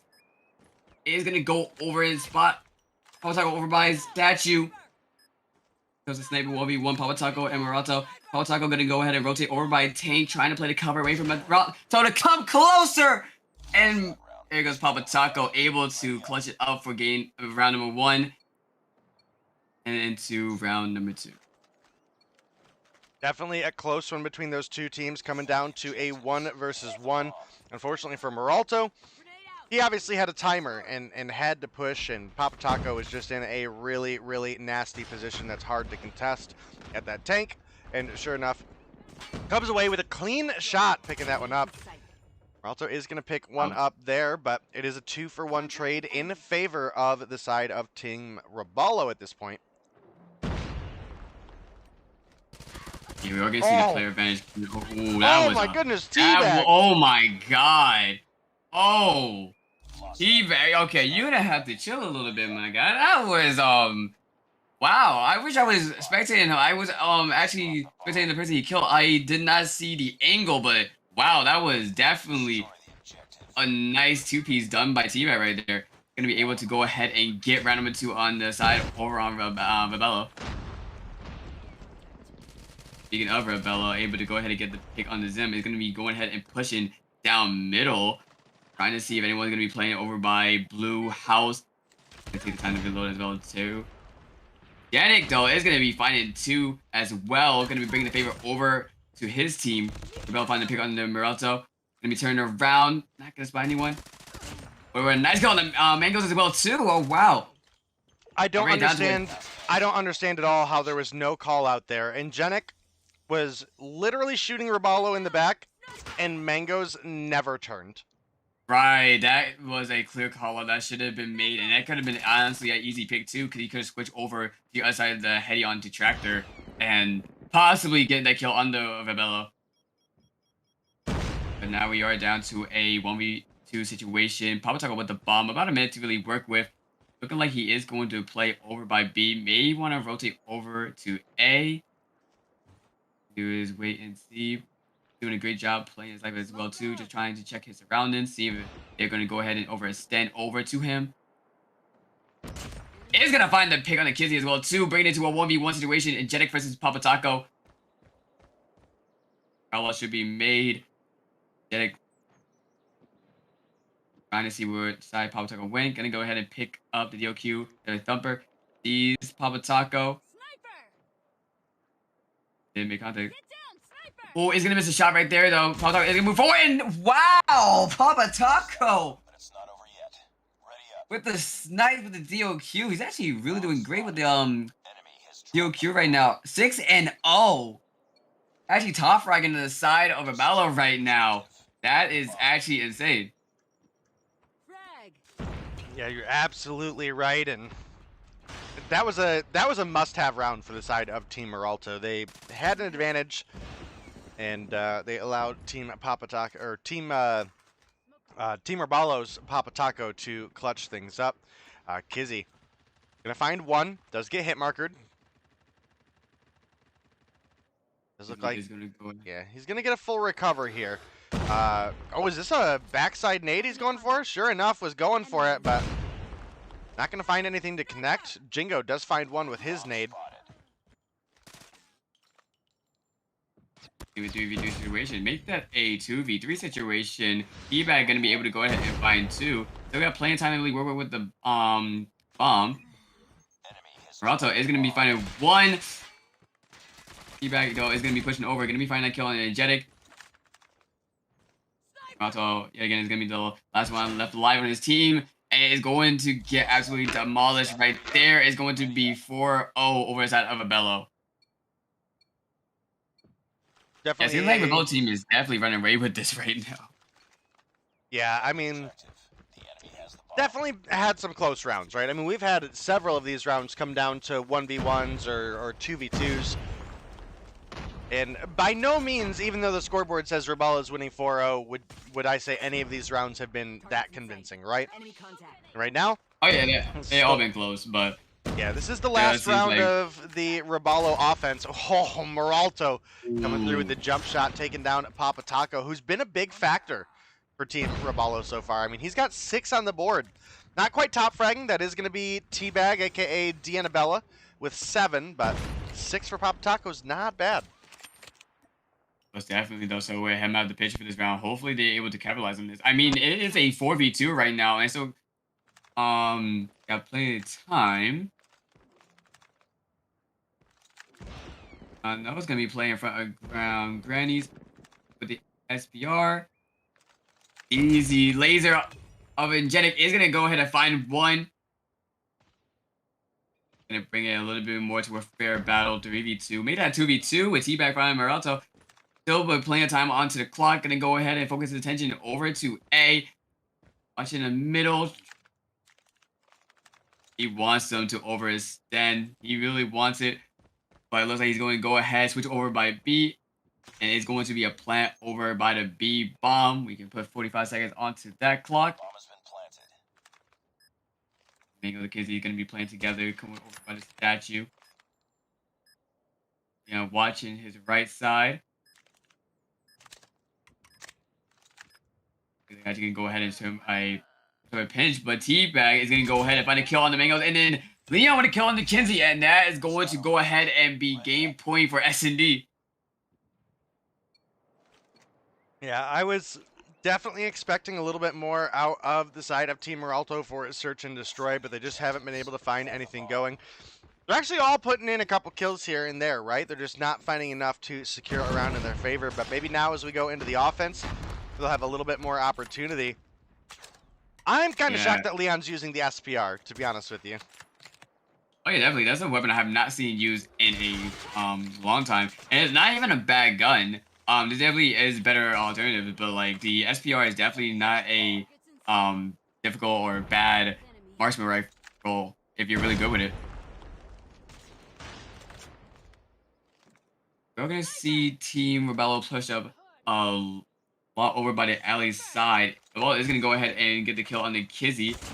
Dingo over in the middle, trying to see if we can get that jump shot over to Energetic, but it will be picked up by Teabag. And wow, it was a quick. Oh, that was a really quick round when they really got that going. And it is a 6-0 S&D match going over in favor of Rubalo.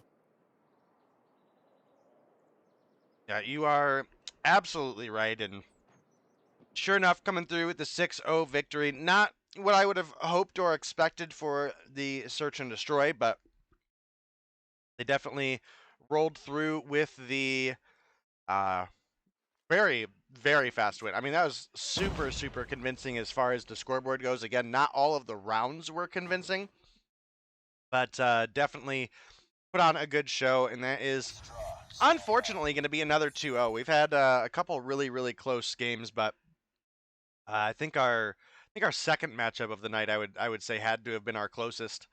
And definitely well worth going back and taking a watch at the Team Space versus the Team Yuhi matchup if you guys did miss that. Coming through, actually, Papa Taco dipped out a little bit earlier. I think he had 9 kills. But coming through at the top frag and the MVP is going to be Teabag, aka D Annabella, with 10 kills on the board. Rubalo coming through with 5. Leon, aka Naive, with 4.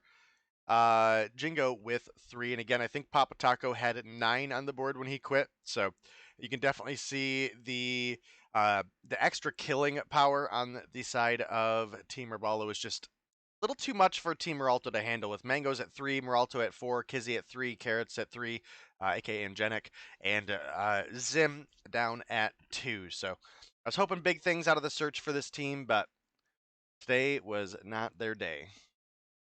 Yeah, it's really unfortunate to see Team Maralto go down like this, especially in 0-6. I was really hoping for a map number 3. We have not seen a map 3 so far, so hopefully into this next match, into Team Peggy and Team Washi, we do see a game number 3, which is going to be Domination Standoff.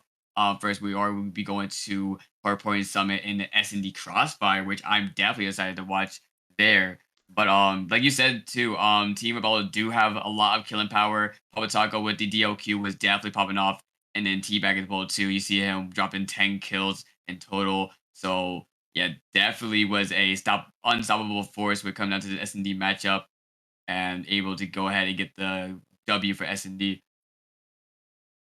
Absolutely right. And as we look at our last couple teams joining us for today, as you mentioned, it is going to be Team Pengi versus Team Washi. And I feel like both these teams are reasonably stacked. And we're going to go ahead and run through them real quick for you guys. For Team Pengi, we've got Jesus Saves, Pengi, Veteran, Envoy, and Tatio, another one of those largely Latin American-based teams.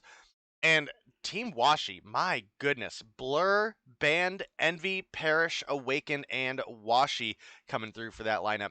That's a roster that might be able to rival Team Marshy right about now. So we will definitely have to see as things go on. Obviously, we've got Team Washi versus Team Pengi ahead of us. We are going to take a short couple-minute break just so we can get players funneled into the lobby. And we'll be back to you with the action here shortly.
All right, guys and girls, we are back for our final game of tonight. It's going to be Team Washi up against Team Pengi, and I got to say, we have some stacked talent on these rosters. For Pengi, our starting lineup is going to be Tatio, Pengi Veteran, Jesus Saves, and Envoy. And for the side of Team Washi, we've got Washi, Perish, Blur, Band, and Awaken. So definitely a pretty solid lineup of players that I think this one could go either way. But I definitely know there will be some people out there that are like, well, this is a LATAM team versus an NA team, or mostly at least. And I'm sure someone will find a way to complain about the ping. Yeah, most definitely. Me, I'm really excited to see if this would go into a game number 3. If you don't know, our maps is going to be Hardpoint Summit, S&D, Crossfire, and then Domination Standoff. But all of our games so far, from game number 1 to 2 to 3, or round 1 to 2 to 3, it has all been 2-0. So I'm really just hoping that this is the game we actually get to see at least a domination match, at least one for the night. But I'm definitely excited for the S&D Crossfire matchup because we do have a lot of sniper talent from Blur. We do see a lot of sniper talent as well too from Washi as well. So I'm definitely excited to see how they're going to perform against the other team. Also, GSA is a really good talented sniper as well. So yeah, especially with Crossfire as well, where you see a lot of different snipers use their talent. Yeah, and I trying to get the maps pulled up, and here they are for you guys. So as Cyber mentioned, we got Summit Hardpoint, Crossfire Search, Standoff Dom, with the Sparrow and the Annihilator band. So we do sometimes see teams maybe sneak an Annihilator through. I know Mayhem is one of the teams that has historically been good at doing that, but we haven't seen that quite happen today. So probably mostly going to see your Death Machines, your Grav Vortex, maybe an Equalizer here and there, and I would say probably less likely, but maybe we see one come out in this matchup specifically would be a Gravity Spikes is a possibility. So we will see. We are getting into the action, guys. We don't want to hold you back anymore. Yep, and here we go, heading right into Hardpoint. Hardpoint Summit. I don't know why I was about to say Domination, but here we go. See the Type 25, the M13. Actually, I don't think we've seen the M13 being used today. Have we? I think we've seen one or two. I haven't seen much of it. The M13 is still a solid AR to be using. Of course, the Type 25 is still the to-go in today's meta, but definitely one of my favorite weapons, it will be the M13. Definitely has low recoil and a really fast time to kill. And we are going to be seeing Piggy picking up at least 2 with the Morningstar M13. Is going to go ahead and play the point. Going to find another one onto Washi and help onto the point. Trophy system will be coming out as well too. So got to be cautious as Awaken will be coming up top. It is going to find that kill as well onto Veteran. And that looks like it's going to be a hard push coming onto the objective now. Turning over to Favors and Team Washi. Now going to be able to go ahead and pick up the scrap time. Looks like Team Piggy is going to go ahead and play for the rest of that scrap time.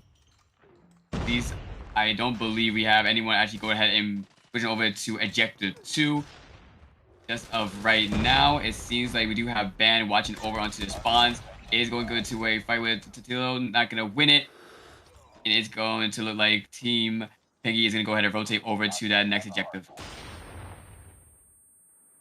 And making their way over right now, it is a pretty sizable lead for the side of Team Pengi. Sitting at about 40 points right now. And continuing to maintain a hold of this P2. We do have some M13 out in this game here. Pengi's got one in hands. And that might be it. Nope, we got one for Blur as well. And Perish rocking the MX9. So something that we haven't seen a whole lot of lately, but it's still usable. There's just better options, in my opinion. So yeah, definitely better options. And me personally, I feel as though the Fennec will also do a lot better right now in the current state of the MX9. But definitely, I was watching World Champs. I believe Charles was actually using the MX9 and doing pretty good with it. So you could definitely make it work. But like I said, there is better options. But yeah, right now you just see a overall dominant game coming from Pengi's side. They are going to go ahead and make the rotation to objective 3. And also us going to have the spawns going over. Van is going to go ahead and push on the left side. It is going to go ahead and find Pengi. That's going to be 2 down on their side. Hopefully they can go ahead and capitalize on that. The rest of the team is going to be on objective. With Veteran with the death machine as well too. But he's going to be taken out by Blur right there. Harris as well is going to be having his death machine going to be playing back into the spawns. And that will be an objective secured over in the side of Washi's team. You are absolutely right. And now Veteran pushing up, gonna get taken down by Awaken, who's winding up that death machine here. Finds another in the feed for 2. And now this has been a big P3 for the side of Team Washi. I do need to start thinking about making that rotation over. You can see Washi himself is starting to push, unable to clear out that backside.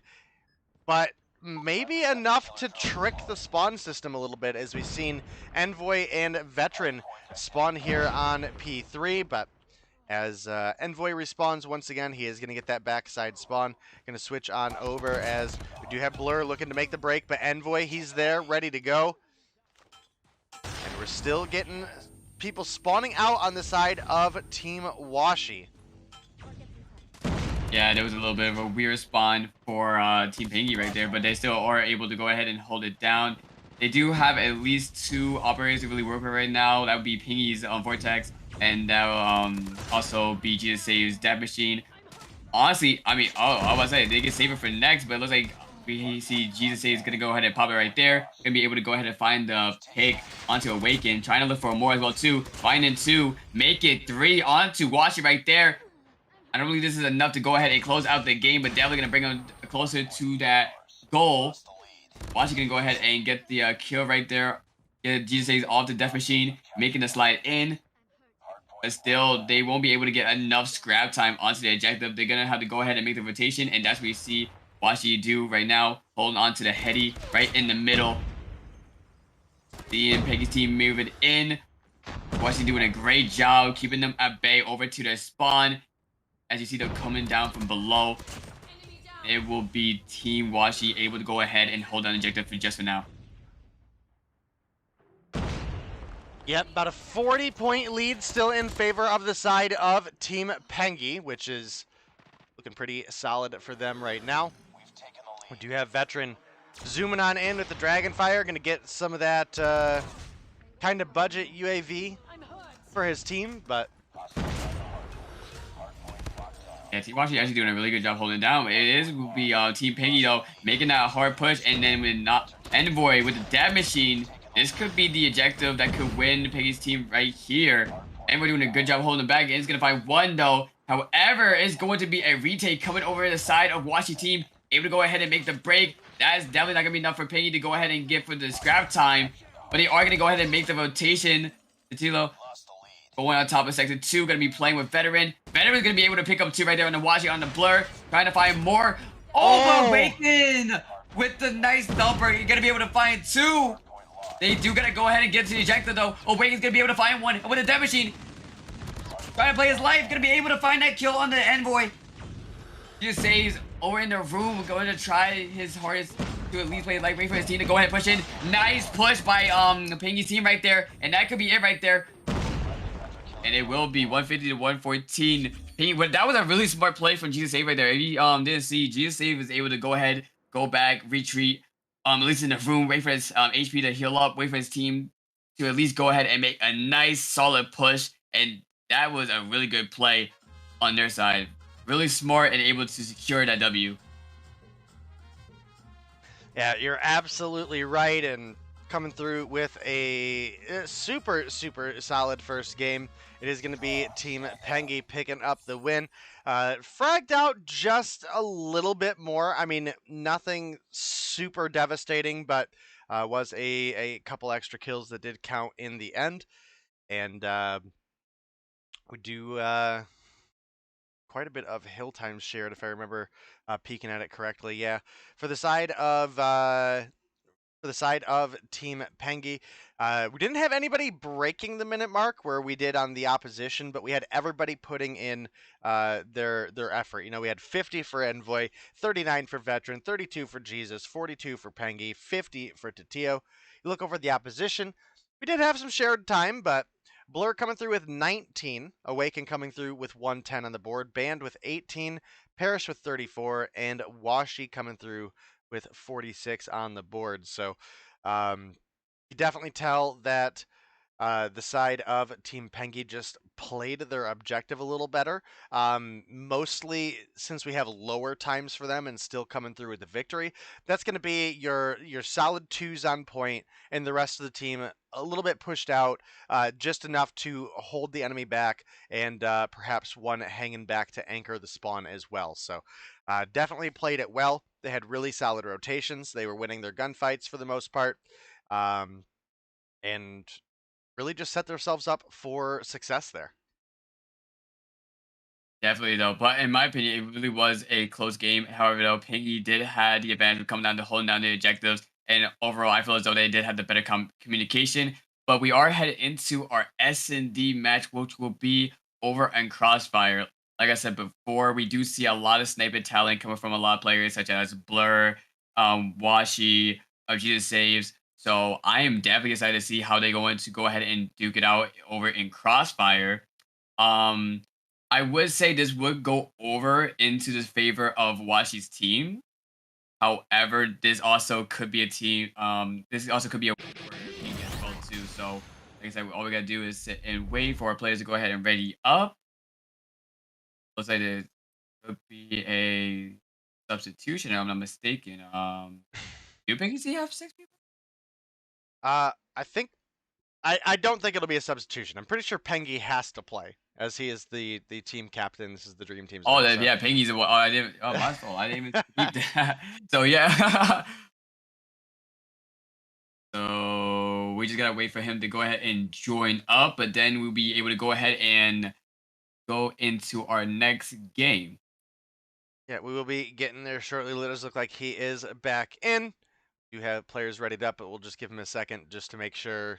Oh, well, maybe not. I would have given him a second just to make sure that he had all of his classes in order and everything, but maybe He does. Hello isn't as generous as I am, apparently. Nah, they do. Yeah. Alrighty, though, but like I said, Blur and well, at least Blur with his DOQ. I believe we also see Totilo and Pingy also with sniper rifles as well. Definitely with his map, you're gonna see a lot of snipers. With snipers, you're able to hold down incredible angles, especially in Crossfire. You're actually gonna go ahead and see that pick onto Envoy right there. He actually had the bomb, so the team gonna go back and go ahead and grab that. But already with the advantage going in the favor of Washi's team, Waken, of course, going to be watching that alleyway, seeing if anyone's going to go ahead and push that. And it will be Washi with another pick onto Pingy. Yeah, I did switch I missed the transition button, guys, so you did miss the first kill. But that's pretty much what happened. Washi was able to pick one off of the mid street on the Envoy to open things up.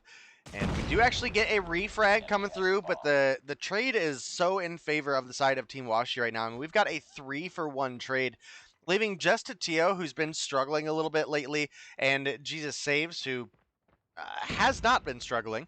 And actually, we have Tio sniping as well. Does he have the Rytech out?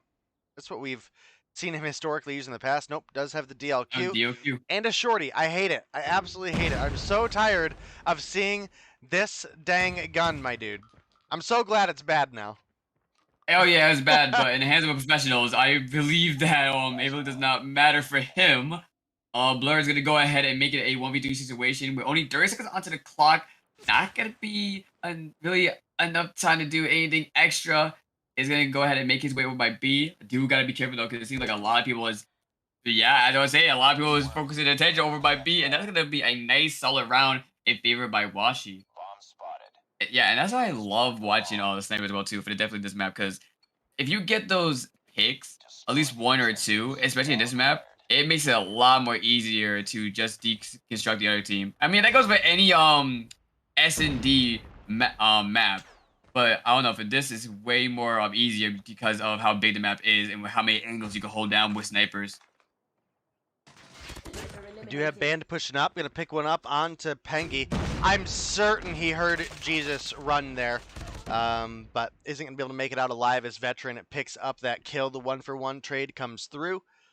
Again, typically speaking, we would consider this to be a little bit of a stronger offense map, just because you can get to B faster on the offense than you can the defense. But obviously, if you play your angles right, you can definitely have a success on the defensive side. And it's going to be Blur picking off the 1 as soon as we get the plant out of Envoy. It does give them a player advantage. Jesus. In a very aggressive spot here. Could look to pick up some free kills. Was looking for Paris there, but the COD timing, he started to flick away. Picks up 1, but Blur's there for the refrag. Now Veteran Ooh, left Abraham. alone, and Blur going to knock him out. Be another solid round go over by Washi. They're gonna be able to go ahead and pick up 2 right there. That was really nice with the DOQ. Right now he's actually set it for 5. Actually top fragging 5-0 on the side of Washi's team right now. As we see Pingy. Oh, Blur is gonna find another under the Tila right there. They are gonna make a hard push over by A. We are going to be seeing Paris going down as well, too. A lot of back and forth, bringing it to a 3v3 situation. Get down, sniper! And it's going to be watching the bag as we do see Jesus going over. Trying to find a pick. I believe, oh no, Envoy do have the bomb over by A right now. Is over by Lonesome. He does spot Blur trying to get the kill right there. Blur is going to go ahead and play his life back. He's going to go ahead and find the kill on the band. It's going to be a 2v2 situation. Still going to be anyone's round right here. Blur trying to scout out where did Envoy go. Is going to find a kill right there, bringing it to a 2v1 situation over in favor of Washi's team right now. All 11 Jesus saves with the DOQ and the Type 25 in hand. Is right now for the KD 4v2.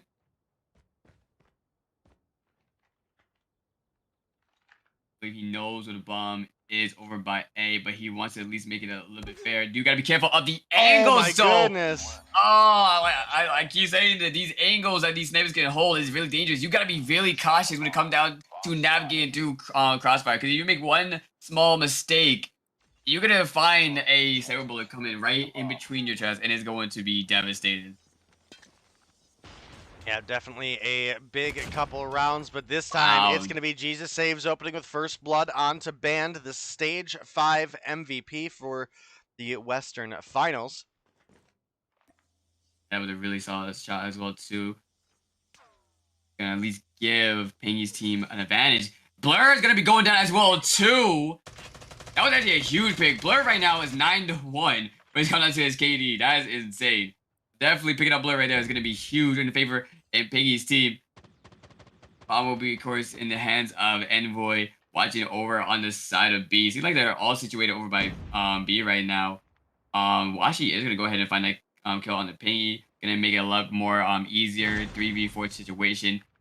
Pingy's team still has about a minute to really work with right now, but making sure that anyone else pushes over. They do have plenty of time, and they're right next to the bomb, so really they can play out that time if they really want to.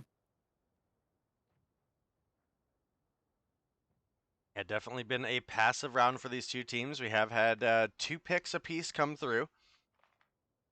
Now we can see Awaken making a deep backside rotation here. Might actually be able to come up underneath Jesus Saves. I think he got the sit rep there for up top, but I don't know if he necessarily knows that's where he was at. But yeah, sure enough, Awaken gonna really hunt good. him That's down. what to do.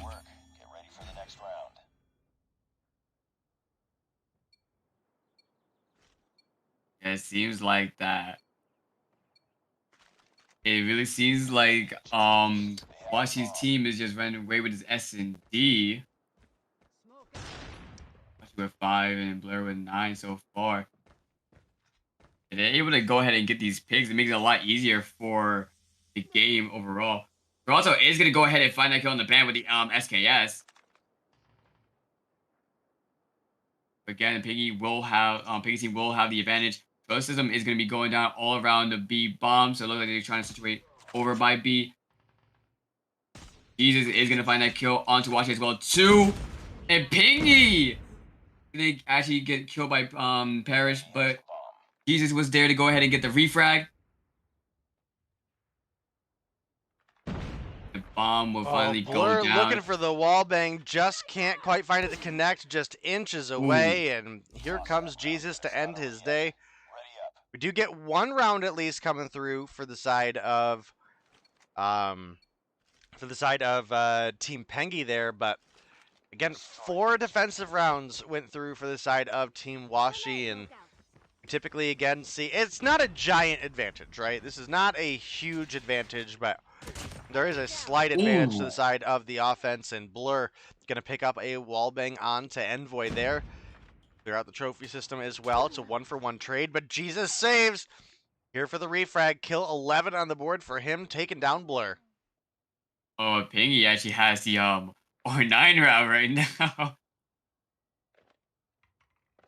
It's going to be a 2v4 situation. Bomb is going to be all the way over deep near the buildings.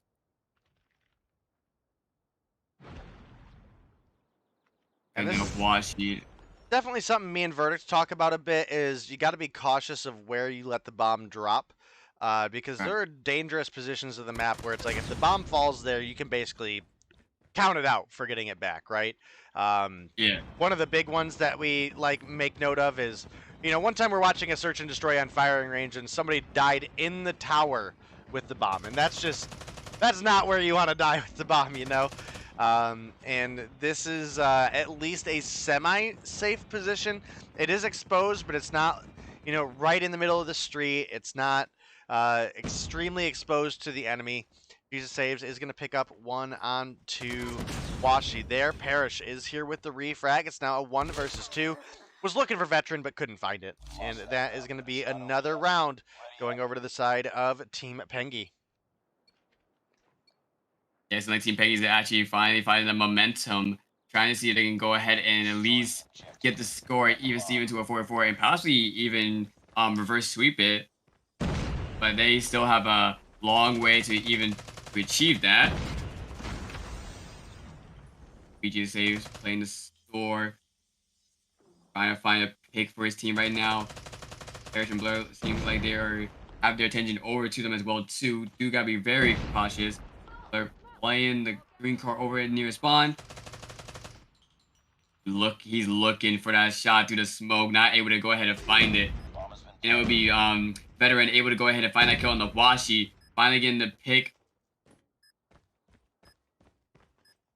The player advantage as well too, coming in the side for Pingy's team.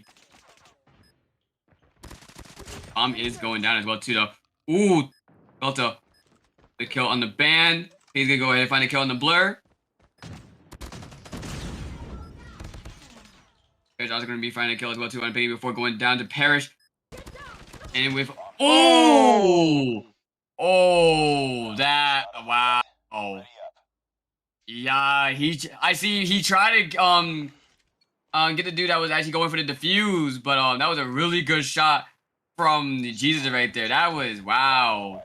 I don't think he noticed this, but Jesus actually is popping off with that DOQ. 13-5 for his KD right now. That is actually insane. He's ready to work with that DOQ for his team.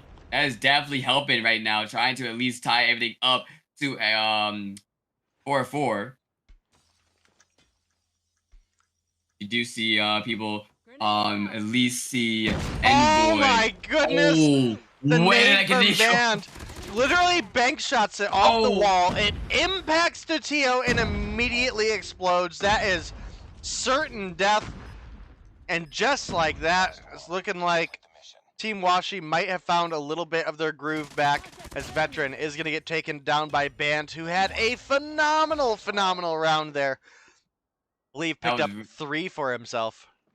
I really wish I would have saw that. I was not spectating him. I saw the death though on Envoy's camera, but now we have our game point. I do believe Penny's team still have a chance to clutch up, but it's really unlikely. Ben is gonna find a kill on the Envoy. Veteran though is gonna go ahead and get the refrag. But Wake can also find a kill on the Penny. That's gonna be a player advantage going inside for Washi's team right now. Jesus saves though with a kill on the Blur. Again, that's gonna go ahead and be a huge pick. Awaken though gonna be finding a kill onto Jesus. Veteran to kill on the Awaken. It is down to a 2v2 situation. We got Veteran, Seal. This is Parrish and Washi right now. No one has the bomb just yet, and still about a minute to really work with. Veteran gonna be able to go ahead and get that kill onto a Parrish. By himself. Oh, to Tio! Ooh. What a jump shot through the windows of the bus there. Yeah, they need a round as well too, though. They only need one more round for actually tying things up. They're doing a good job maintaining this game as well. Hopefully, though, Washi team can at least end it off here. I don't know if they want to go to a game 3. I know I do, but at least for their momentum, I don't know if they want to take it to a game number 3, though. Parrish gonna find Envoy, but Envoy's a grenade that he can go ahead and get a pick onto Awaken, so it's still gonna even things out. He's gonna make his way upstairs, gonna find that kill on the Parrish. Nice shots. But Blur with the refrag onto Veteran. Ooh, Pingy, nice with the kill on the Blur as well too. So still gonna be a player advantage over on the side of Pingy's team right now. Washi do have the bomb chilling over near the B bomb. Trying to even things out to a 2v2, trying to see where the Pingy go on the side of his spawn. He's slowly but surely making his way over by B. Don't want to be spotted out by any type of snipers, especially by Washi right now. Yeah, Jesus is actually in a really nasty angle to cover that B bomb site plant if we do get the push up, as well as Pengi is making that rotation from behind. So we'll have to see if Washi hears that rotation. Also, Band might be getting ready to walk right into a shotgun. Sure enough, Tatio going to take him down. Now, it's Washi left alone in the 1v3. It's looking like a round 11 is coming. Oh, you definitely saw him there, Washi. Ooh. Yeah, good shot. Washi, good shot. But Washi might suffer the same fate. Yeah, walk into a shotgun, but does miss his shot there. So he's going to be backing up. He wants him to push. He wants it. Oh, I'm not going to get it, though. And we're going to have a tie game 5-5. We're going to here at another round 11. This is for all the motor now. It's make or break. Either we get a game number 3 or we get another 2-0. I'm kind of rooting for a game number 3, though. But it seems like Penny's team is really finding their groove. And it will be Jesus finding the pick on the Blur. That's going to be huge. That's a giant pick, and Jesus has been a factor all game long. Taking down the top fragger for the opposition, which was Blur with 11 on the board. Just narrowly misses the head of Band there. Seems like Penny was just getting a wall bang right there. Wants to go for that B plant. Smoke is going to be going down as well, too. Do got to be wary of Awaken, who is on the other side of Crack. Wall. Boy going to be also watching the stairs as well, too. They do have their defenses up at least around B. I feel like we're at a stalemate right now. No one's going to really go ahead and go for a pick. Washi over the other side of the building, trying to see if he can get a pick for his team. Awaken definitely just got some aim assist there on Envoy almost peeking the door. So he knows. He has to know. Penny's team has to know that they only have 45 seconds to really work with. Band's going to be going down, though, so definitely that's going to help them even more. Washi going to find that nice pick onto Envoy. Waking with the kill on the Pingy. That's going to bring it to at least a 3v3. Bomb is going to be going down. There goes Jesus going down as well, too. Going to be a 2v2. Awaken also going to be going down as well, too. Oh! The round 11 clutch comes through as Washi is able to take down Tatio, allowing his teammate to get the bomb defuse going. They win 6-5, and that's going to send us to our first game 3 of the event. So big shout out to Team Washi there for giving us a little bit more action to bring to you guys.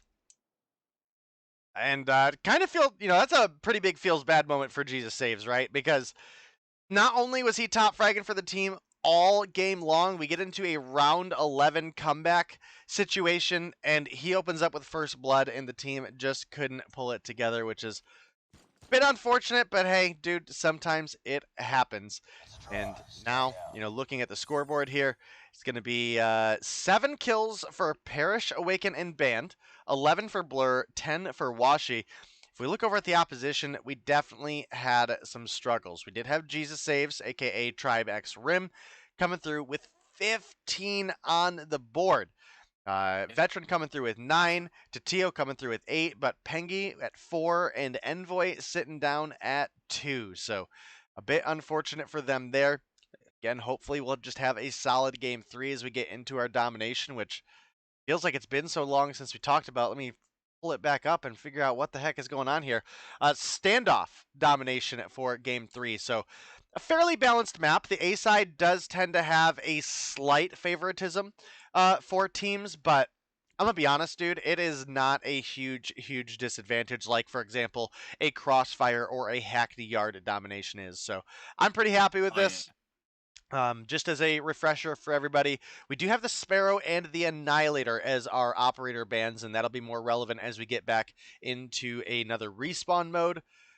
But yeah, huge shout out to Team Washi for hanging on there and giving you guys an extra game to watch here tonight. And most definitely, though, I was definitely having my money for Team Washi to go ahead and win that, but I didn't think it was going to be so close down to the wire.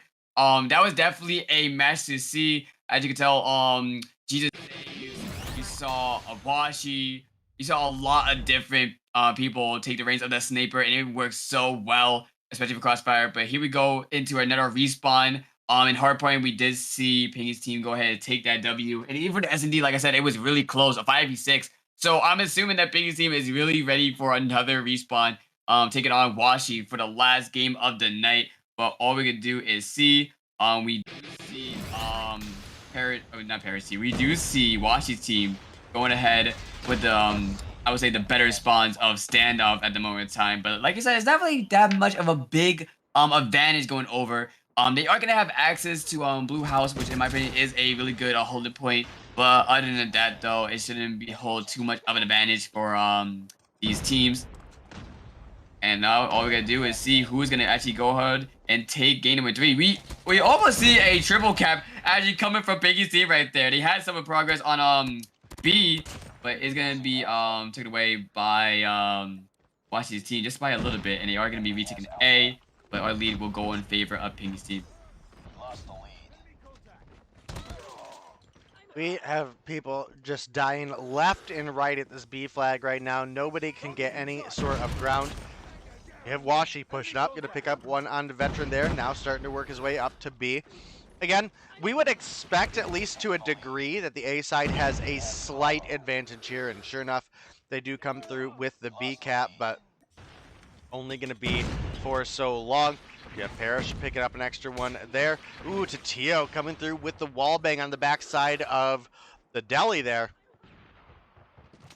My Pingy team really wanted to go ahead and flip this, though, but Washi team is not allowing that. They want to keep A for themselves and also have a lot of people watching over by B. See Washi with a Type 25, trying to get that long beam onto Pingy. Not going to be able to go ahead and find it. And you just see a lot of members of Pingy's team trying to huddle over by B. But Washi's team doing a great, solid job holding it down. Pingy's team do have a little bit of progress onto B, but it's not going to be enough. But it is definitely going to be helping in the long run. Unless Washi can go ahead and deplete that. Other than that, though, Washi's team is just doing a really good job winning the gunfights. Parrish going to be able to pick up 2. 1 kill onto Nemboy. Find another one to Tilo. Not going to go ahead and find the kill on the Pingy.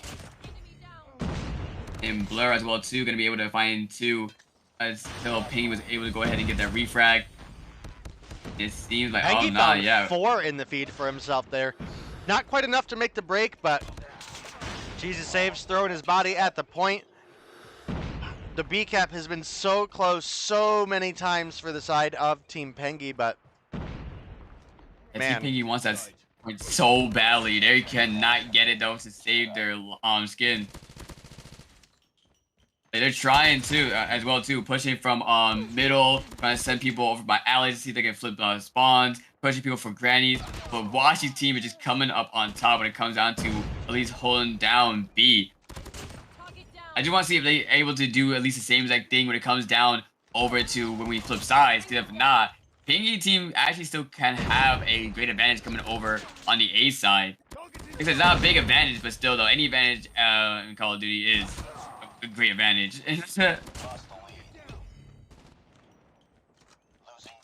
Yep, you're absolutely right. And the 25-point lead does come through for the side of Team Washi. But Team Pengi, they're down, they're not out. One of the benefits of the second half is that you are not limited to the 75-point score cap. So theoretically, you could make a 75-20 comeback in the second half if you were dominant enough. But we'll... Oh yeah, most definitely though. Yeah, we're going to have to see, though, because, like we said, it's been more than the positioning. It's also been the side of Team Washi just winning a fair share of their gunfights. And sure enough, we've got some early B progress coming through, and it looks like we might even have a flip trying to come through as well. It is going to be Chitio putting an end to that, but you can see Parrish is still pushed up. Might be looking for that cap himself. Yeah, Parrot. They only need a little bit more time on that A cap as well too. They already got C, they already got B. Awakened right now over by Statue. Watching C with the tap machine, trying to find out killing the Envoy. Not gonna find anything as Jesus comes through. But here comes the quick triple cap, but it will slowly be going over in the side of Pingy. And they're also gonna be able to cap A as well too. So right now only B is in favor of Washi's team, which is not good at the moment in time. Well, they will recap C, so they will maintain some solid gain of points. But definitely they had A, but Pingy's team quickly went back, capped that, and it looked like they're trying to go ahead and cap B. Anyway, watching it as we see, I believe that was Jesus who's actually going ahead and I forgot who's actually on B, but our Pingy team is able to go ahead and get on B, and that is going to be A and B in the favor over for Pingy. You are absolutely right, and now got a little bit of a comeback started for the side of Team Pengi. They maintain the A and the B right now. There's only about 30 points between these two teams, and we are not quite in triple cap territory, so they can still win off of the double. They just cannot really afford to make a mistake here. They definitely cannot give up that B for any amount of time. Otherwise, things will really start to be torn away from them.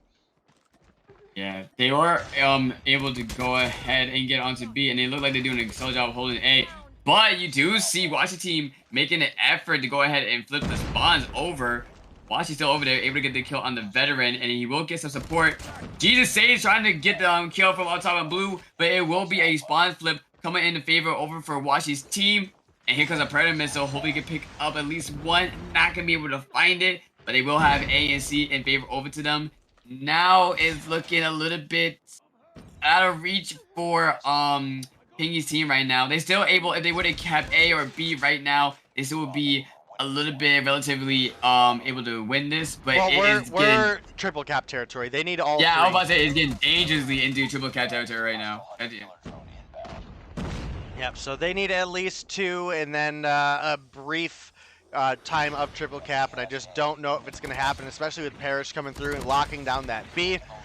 And it looks like after a long, hard-fought and grueling series, I think Team Washi getting ready to walk away with the game at 3 victory here, and you know, definitely well deserved. These teams fought it out like crazy, man. Yeah, I think that S&D was definitely a big motivator. They just struggled a little bit when it comes to the hardpoint, but the hardpoint wasn't a blowout. It was still a really good hardpoint match, but it seems like Pingy's team was just overall able to win their gunfights a lot more. Then you got to the S&D, which was a really close S&D match, 6-5. And then for the domination, it was just a the tables turned. Like Washi's team really dominated when it came down to their gunfights. They were able to play together more as a team, and it was just overall a great match overall for both teams. But Washi team coming through with the 2-1. Yeah, you are absolutely right, and definitely a solid set of games we had, not just in this series, but all night. And I gotta say, if there's any two series you guys should rewatch if you were late, it's definitely got to be this Pengi versus Washi, and it's got to be the oh, who was that earlier? Oh, why am I drawing a blank here? Was that? Hold on, let me look at the schedule. I'm drawing a blank on who the team captains are. I remember who was on the team. I just can't remember who the captains were. Go ahead and pop it. Team Space versus Team Yuhi was really, really solid in our second set of games here tonight. Let's see.